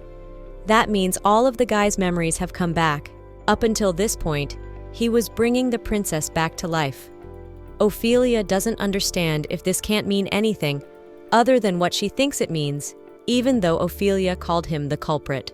Kristen, who started the rebellion. Kristen is the one who brought her back to life. She's screaming for the guy to stop now. She can't believe Kristen would treat her like that. But the Lord replies that it's impossible since time has been rewound. It's like Her Highness is stuck in the past. There must be a reason why the magic of divine power can't stop it, is because of this regression magic. And no one can help. And Kristen can't stop. The girls will have to regress forever. Ophelia replies that this is terrifying but not so shocking news. She didn't want to hear it. But Kristen has something else in mind. He says that things always go wrong in the end, and the princess becomes the object of hatred. The girl will never earn Prince Youth's forgiveness. Ophelia wonders what the Lord means by this. Is he the reason why the result of the first life happened again? Kristen replies that magic created certain conditions to bring the princess back to life. He is referring to the magic of regression. The girl starts to get angry and screams. She asks what kind of magic it is. Then the goal isn't to save her at all. It's like Kristen is bringing her back to life to kill her. Youth and Nayu's tribulations and betrayals are all due to the magic of regression. The greatest magic the Lord ever had. The princess asks if Kristen is using it to use everyone as puppets. The princess says Kristen is a person who acted like a child. Kristen apologizes for that. Lord tells her that it's hard to be able to control magic accurately. He has no desire to make excuses for himself in the past because that silly little boy the princess mentioned couldn't succeed in some rebellion. Ophelia doesn't understand who Kristen is even mad at right now. I mean, he's out of his mind. Kristen replies that stupid guy believing in his own paltry amount of magic and arrogantly acting like a god. Lord's memories come back too late. He doesn't know what he was thinking when he calculated such a magic formula without calculation. At the same time, stones fall near the princess. Ophelia thinks that these stones will crush her to death. The girl does not realize how much she has prepared to die in peace. Kristen asks what he can do for the princess when the memories have returned to the body in which there is almost no magic power left. The protagonist asks if Kristen can start researching how to remove the magic from now on. She offers to come back with her. After all, they need to survive first. Kristen asks the princess what if it's unsuccessful. After all, there is no proof that his memories will return in the next life. Kristen gives off a sweet but nasty scent. Kristen says that if he can't get his memories back then, he and the princess must regress forever. He asks that the princess stay in this place, in their own space where magic can't penetrate, talking only to him, laughing only to him, and sharing memories only to him. Kristen responds that it's just like a beautiful past. The protagonist became interested in Kristen's intentions when he turned sane and decided to meet the princess. And Kristen turns out to be crazy. Suddenly, a magician artist appears next to the protagonist. She says that Kristen has really pissed off the princess. She asks what the girl likes about such a clingy guy. Ophelia notices that it is the same magician who appeared in the capital. Now she realizes that the mage and Kristen are one and the same. It was those two mages who hunted the monsters and squeezed those flowers. It was all because of them. Then the identity of this man is unknown. Ophelia asks why Kristen is so restless. The magician replies that he can answer the girl, but the more she finds out, the more she will get a headache. The magician replies that he sees nothing good in Kristen socializing with the girl. It's a request, and she suggests that they don't see each other anymore. Ophelia responds that the magician is telling her as if he plans to kill her with one swipe of his finger. The magician replies that the protagonist is thinking too hard. The magician simply sends the girl back to the door she came through. She pushes the protagonist, and Ophelia starts to fall to the ground. Ophelia is angry about being thrown out for nothing. At this point, the girl falls to the ground. The main character thought it was a magical space transfer, but since magic doesn't work on the protagonist, she was just surrounded by space. When she was thrown away, Ophelia must have fallen from a great height. The princess didn't think she'd land on the grass like that. Magic conditions youth to kill her. The magician notices that the princess has a form of problematic magic, and even the magician can't dispel the problem. But the mage doesn't realize what the princess just shouted. Does she really know her identity? Kristen comes to his senses. He starts calling out for her highness. Mage Didier asks if Kristen is awake. She says the guy's been unconscious longer and longer. Gotta draw the line. Didier asks if Kristen saw the look on the princess's face too. It's the face she should be looking at the man she loves. Didier says that Kristen is now just her nemesis, but Kristen replies that this is a delusion on Didier's part. Whatever she says deep down, Ophelia feels love. Didier asks permission to tell the boyfriend that these wild emotions are caused by a side effect of the flower. Bit by bit, Kristen must consume them. His magic was originally depleted by the magic of regression. It's all in the past. And now the princess is his enemy after all. Kristen replies that they love each other very much, and he can't give up on the princess. Ophelia will smile and open her soul. Didier replies that Kristen only says what she wants, but the guy replies that it's love. It can't be anything but love. Sincere love for her highness. He loves the princess very much. Didier replies that Kristen is misguided in that regard, but the guy replies that as a powerful being who has lived for 4,000 years, Didier doesn't know what human passion is like. Kristen starts crying. Didier says it upsets her. And what if you start making her angry? Even after living 4,000 years, she's hurt by it. She asks why Kristen is laughing so annoyingly. Well, at this point, Kristen looks at the magician and talks about the princess choosing him. At this time, the priest remembers that Ophelia said there are things she can't tell him. He is disappointed that the girl can't share these things with him. A maid runs to the protagonist and shouts that she thought the princess was being escorted by the priest Isaac. But Ophelia replies that it's not too late. She means the ceremony. At that moment, the girl starts to call the priest. The maid says that Ophelia is covered in grass. She asks what the protagonist was doing with the priest talking in the grass. She says it's indecent. Ophelia tells the priest that she will be very busy after the coronation, so they need to concentrate on making an anesthetic. Because Her Highness sometimes smiles at the priest, Isaac mistakenly thought that he was a special person to her. After a while, the coronation came. The moment Ophelia Dine Rydanius officially became ruler of the empire. Silk fabric of thinning threads, luxurious embroidery, precious handcrafted items brought from distant lands, perfume, gold, lots of people, and the music flowing ceaselessly. The coronation ceremony was held at the highest level. At this moment, the children appear next to the princess. Her Highness is happy that all this is happening. The festival lasted a whole week. By the decree of the new ruler, the official visits of the nobles were reduced, and the common people were well fed. Even those who were indifferent to the funeral of the previous emperor enjoyed the ceremony of the coronation of the new emperor. Beautiful paintings and sculptures, gold, silver coins, also sweet fruit wine. There were confusing rumors regarding the prince. After the new ruler and the prince appeared together in front of the people, people discussed that the prince and the new empress look cute together, and they have a good relationship. Now people are speculating that Sitar must have been killed by the nobles, and Her Highness was blamed. The empress was innocent of anything. They decided to praise the beautiful new empress from now on. Yut speaks to Her Highness and says that today is the last day of the festival, and that it went pretty fast. The protagonist is exhausted. She asks if her brother was surprised when she kissed him on the cheek. The girl asks him to ignore it. After all, it was a performance for people. She had to do that. But Yut replies that that's not the point. He is looking forward to his sister's reign. He says that with a lot of study, he has learned how to solve various problems, and that doesn't mean he wants to take the place of the emperor. He's just having fun learning something, even though he's still at kindergarten level. The protagonist replies that Yut will become emperor. The boy is surprised, but the girl replies that he will become an emperor who is loved and respected much more than someone like her. Youth will become such an emperor because the magic of the most powerful mage in the world will bless the boy, so he must study hard. Singing, he must grow taller, so he must hurry from the nannies, and those go to bed. Tiny emperor can't be powerful after all. The nanny takes the prince by the hand and starts to lead him away. Nanny is very worried about Mr. Yot. Will he be able to forgive his mother's enemies? Yot tells Nanny that sometimes he feels that Shauna wants him to continue to be unhappy. That's how it was resolved this time. No one knows what might make things different.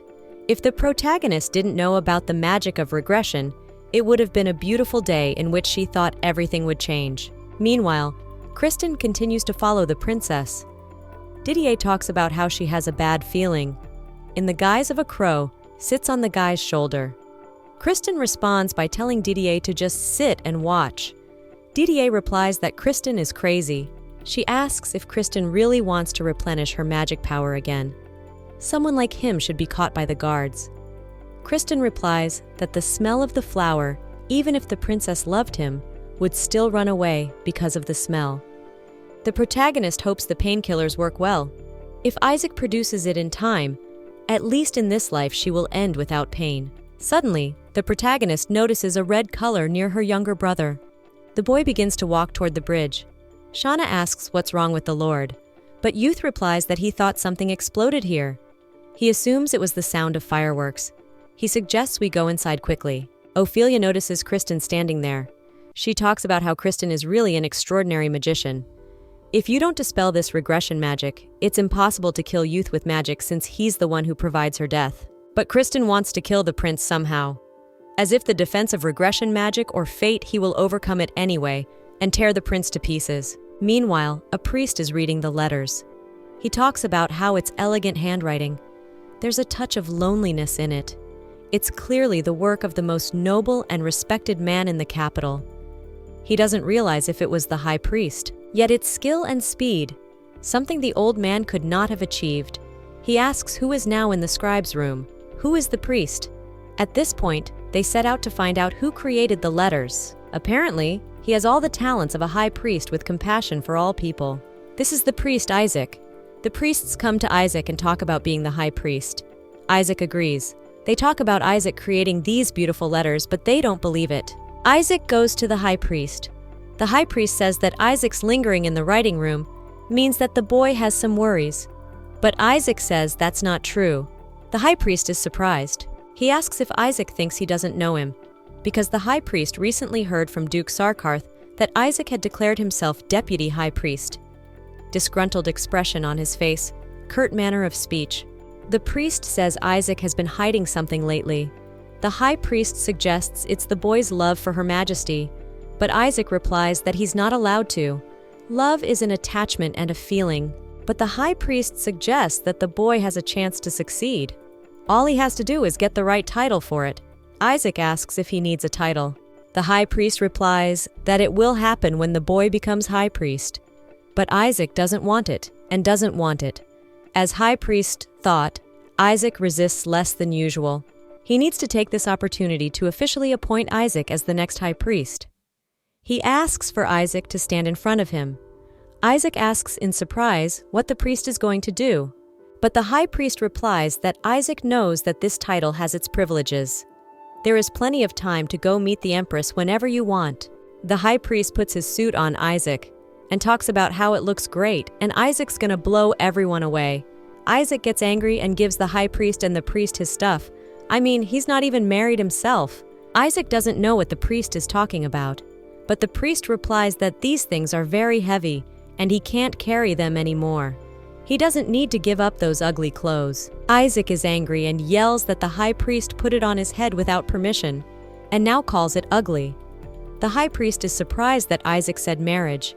He didn't know the guy had such big dreams. Legally, there's no problem, so Isaac doesn't have to worry. Isaac doesn't know what the priest is talking about, but the high priest thinks Isaac just wants a relationship or something. He doesn't think Isaac mentions marriage. He's asking how long Isaac's been thinking about it.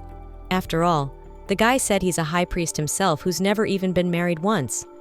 Isaac brings it up. He just accidentally misspoke. The high priest tells the guy to always be honest with Her Majesty. It's obvious Isaac is being too cruel to her. The boy replies that he had no such intentions at all. He feels lost in front of Her Highness. On the one hand, it seems to him that Ophelia wants to be alone, but on the other hand, it's as if she wants him to be near her. And when Isaac thinks about it, he feels bad. The high priest comes up to the guy and talks about how Isaac is a soft guy. And the reason he can't show his kindness is probably because the high priest dragged the guy into the main temple where all the gloating priests live. And now that there's talk of Isaac replacing the high priest, he has to be more careful. Though Isaac keeps trying to hide it, softness is his greatest strength. If the other person is important to him, Isaac has to show it.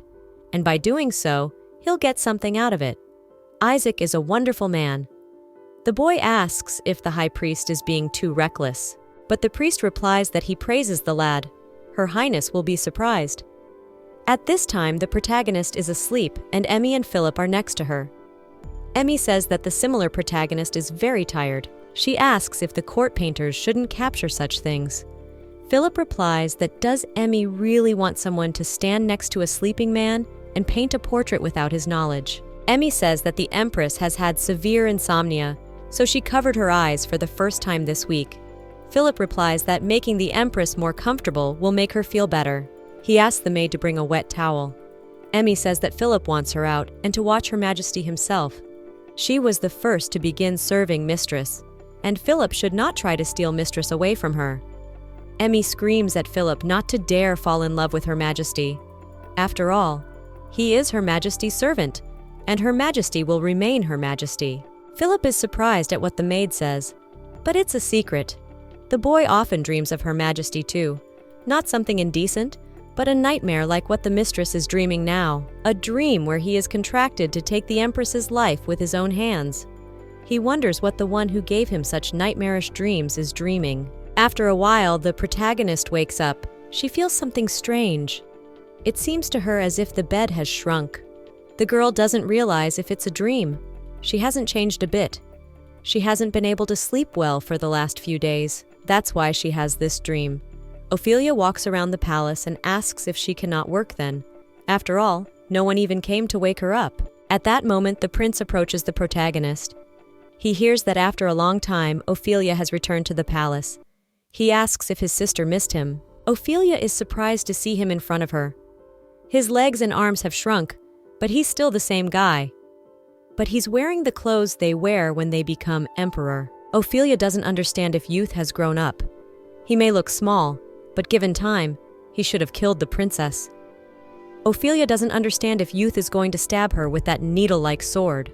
But at that moment, the prince starts calling for his mother. Ophelia doesn't understand if Sitara is alive. Youth turns to her mother and tells her that her sister has come for a walk in the courtyard. Sitara heard the news and came right away. Ophelia is surprised that Sitara is alive. If she has a good relationship with her, then peace in this dream. Even though they are small, Ophelia wants to stay here to live. She takes their hands and suggests they live together as friends. Sitara and Youth agree. At this time, Philip puts a wet cloth on the princess's head. Philip asks if Her Highness knew that he blames the girl for everything. After all, she ordered him to take the princess's life and has no other choice. And yet he is pleased to be near the princess. But Philip doesn't understand what's going on. The wet towel woke up the main character a little, but she goes back into a happy sleep. Youth asks if his sister has come to visit him. He asks why he can't postpone imperial affairs. The protagonist rejoices that this is indeed a good world. She has safely handed over the emperor's seat to her brother and is having fun. At that moment, Neyu appears, and he hears that the princess has come. Ophelia replies that she was wondering how they were doing. Neyu is happy to see the princess. The protagonist notices that the guy looks a little chubby. After all, he loves desserts so much. Neyu heard that the protagonist lives in a house built in the forest, not far from the imperial palace. He thinks the neighboring village's farm dish is ice cream. He asks if it's true. Ut replies that they better start by asking if the princess is comfortable living there. The protagonist thinks that if it is a dream, she can answer as she wants. So the girl tells them that it's a beautiful forest. There is a small waterfall and a mine. Squirrels and deer come to drink. Wooden buildings next to which canaries always sing softly. Ophelia doesn't realize what a feeble imagination she has. She has never actually lived in such a beautiful country house, and so even if she said all this, her words would seem like lies. Neyu says it's suspicious. He assumes that the princess is being mistreated. But Yut replies that before that, the princess said she wanted to return to the palace. Yut does not address Her Highness and says that she would like to take this opportunity to visit the princess's house. Ophelia does not understand if they want to visit her dream home. Youth replies that he will go too, but she doesn't answer that His Majesty has to work. Ophelia thinks that originally it was her duty, and she likes being unemployed. They set off on their journey. Neyu wants to ask the protagonist before they arrive. He asks if that person is acting strange while no one can see. To the protagonist, it reminds her of a fairy tale about living in the forest with little friends. Neyu says that the princess can leave that man and return to the palace at any time. The protagonist can't imagine living with someone in an isolated house, although the person who hasn't appeared in the dream yet. Ophelia asks if this man is helping her because she is a member of the imperial family. Yuti answers that he was against that man. He looked sinister at times. The protagonist doesn't know who they're talking about, but she can see the house. It's quite simple. The protagonist likes it because it's so peaceful, and it must be nice and pretty inside. Suddenly, an enemy appears. Neyu throws the princess off her horse and tells her to hide behind him, but the protagonist doesn't seem to be rolling like a balloon. Yut pulls out his sword and asks how dare this man follow Her Highness. He orders that this man show himself. The protagonist thinks to herself that there is no way she could be attacked in such a peaceful dream. That's when Kristen appears. Ophelia is surprised. She doesn't answer that it's Kristen's teacher. He's relieved that Kristen accompanied them, but the protagonist doesn't want that. Kristen tells the protagonist that this humble house is her dream. He offers to go in there together. And if he lives in that house, it's obvious that Her Highness wants him there. If anyone else is there, He swears he'll turn it into a sea of blood. Ophelia doesn't understand why this guy is so vile even in her dreams. She just wanted to see that quiet dawn from the inside. The girl knows that peace won't last, so it was nice just to look at that house. Ophelia tries to run away, but she is stopped by Kristen, who tells the girl that this is not the direction she should run. Ophelia starts screaming and it turns out to be a nightmare. Ophelia wants someone to wake her up. At that moment, Isaac the priest walks into their room and asks Philip why no one will wake Her Majesty. After all, she's having a nightmare. Emmy replies that it seems the priest doesn't know something. Philip asks if Isaac knows what serious insomnia Her Majesty has had, and even if it's a nightmare, and it would be better to get some sleep. But Isaac replies that Her Highness needs to be woken up anyway. If Isaac becomes High Priest, he can stay close to Her Majesty, and it's true. Because the healer is considered for a criminal, clothes and behavior will be more noble, and that's what they say if you have a prestigious position. The boy doesn't understand why he's been thinking about Her Majesty lately, and whether he should bet on the fate of the man. Now there's a chance the princess will pass him by, and if she doesn't, then he'll have to give up. As the priest passes by, the maids discuss that Her Majesty is preparing for her first official event at another palace. But another maid replies that there's no way the Empress is coming. They laugh. The maids don't realize if the Empress will be able to find her husband at the upcoming banquet. Meanwhile, Count Sarkart asks where the velvet is. He orders that 100% natural velvet, handmade by 19th generation artisans, be brought to him. After all, Her Majesty should only be dressed in things of the highest quality. He orders more sapphires to be added because this is a ball where jewelry matters. The maid thinks old man Sarkarth is very enthusiastic, even though Her Majesty the Princess gave the go-ahead for the preparations with an angry look. But she just didn't want to attend a formal ball. Count Sarkarth talks about the servants not worrying about money. He is the richest man in the empire. Grandpa Sarkart will decorate everything with his own hands. But at this time, Empress Ophelia says that she can't spend money while the monsters are coming from the north. She will work hard for the good of the people and make their lives better. She is clearly showing her workaholic side. In fact, she even put a sign on the door to keep her out of the way until the score. If she violates it, she'll be executed. From now on, she needs to lock herself away and prepare to face the monsters. At this point, Emmy goes to Duke Sarkarth and brings him tea because he's so tired. But Sarkarth replies that the maid should not disturb him. Emmy doesn't understand why the Duke is in such pain. And yet when Her Majesty arrives, there will be no flowers or velvet, will be nowhere to be seen. The Duke asks who will get the gem. If it is a jewel, then the princess's mate is being determined.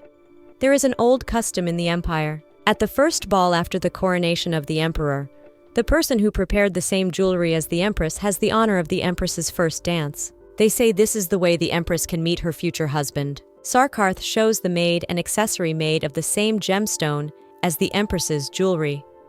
Since ancient times, the imperial palace has had no room for coincidence. The empress's first and social partner must be someone with political power. Emmy thinks it should be a handsome guy. Maybe they'll even get married. The likely candidates for a husband are especially high-class men to match their empress. The count is thinking about what the second generation will be like, but still need to choose between two candidates. Suddenly, Yut bursts into the room and says that he can't take the gem. As Her Majesty's official partner in the empire, he wants to be her first ally. Even though Youth knows Duke Sarkarth hates him, he comes forward anyway.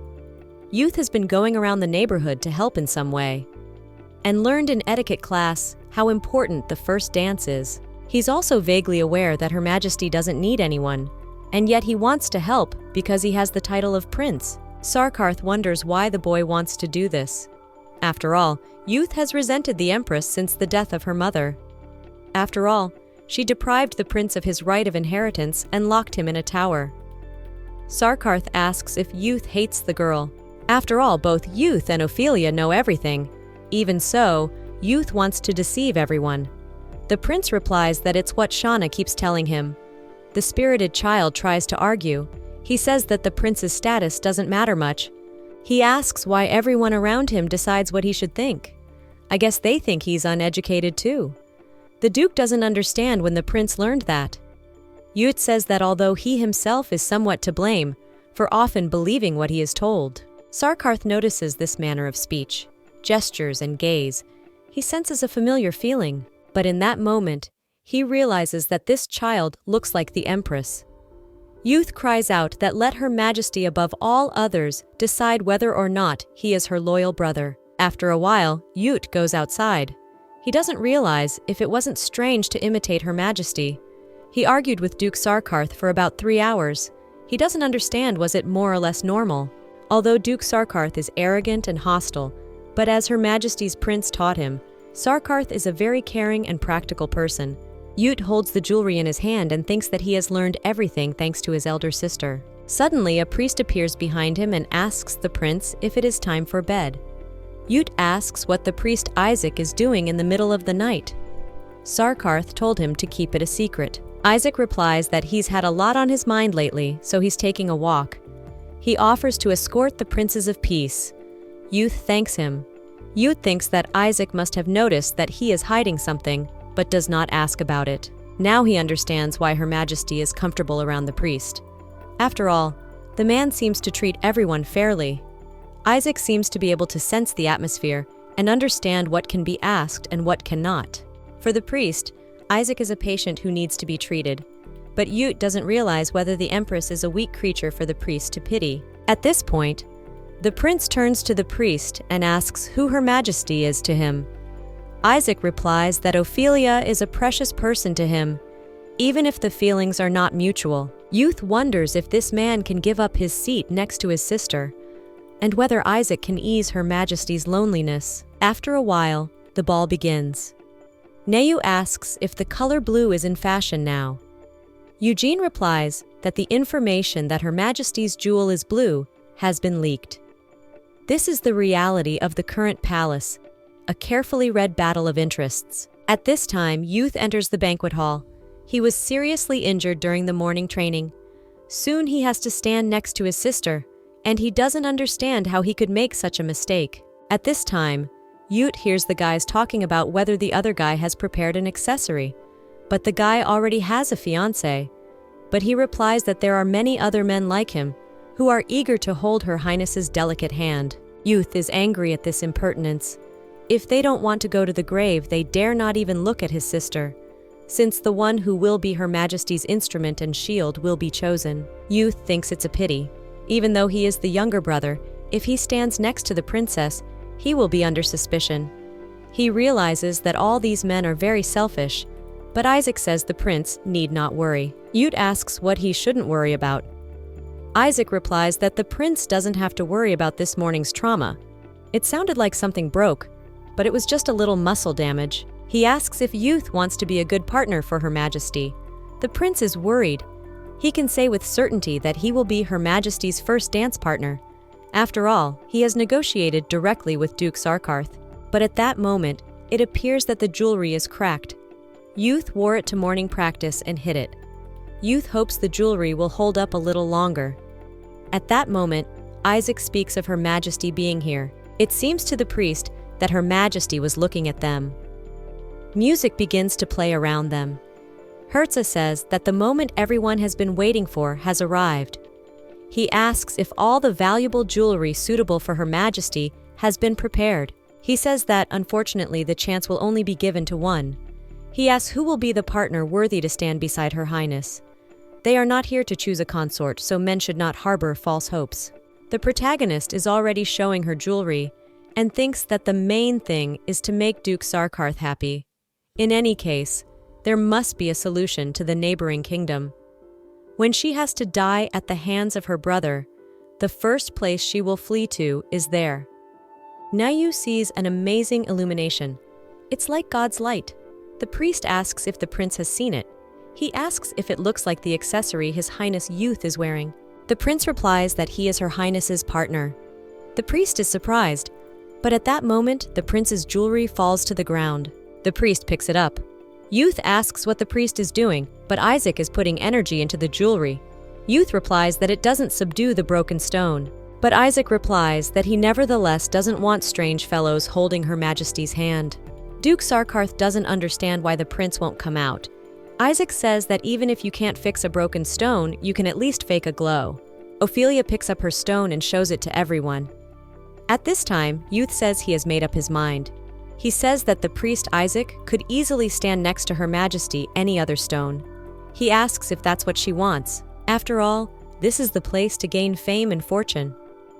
He asks if it doesn't matter to the priest. Isaac just wanted Her Majesty to have a good time with her brother, so Youth can stop crying. He doesn't have to prove anything to stand by Her Majesty. The priest tells the prince that Her Majesty the Empress is waiting for him. Youth is first in line to the throne. He takes the hand of the current Empress Ophelia. The two jewels shine, and all the nobles bow before the brother and sister. Now no one can deny that this is the age of Empress Yutu. Ophelia starts laughing and says that her brother is too nervous.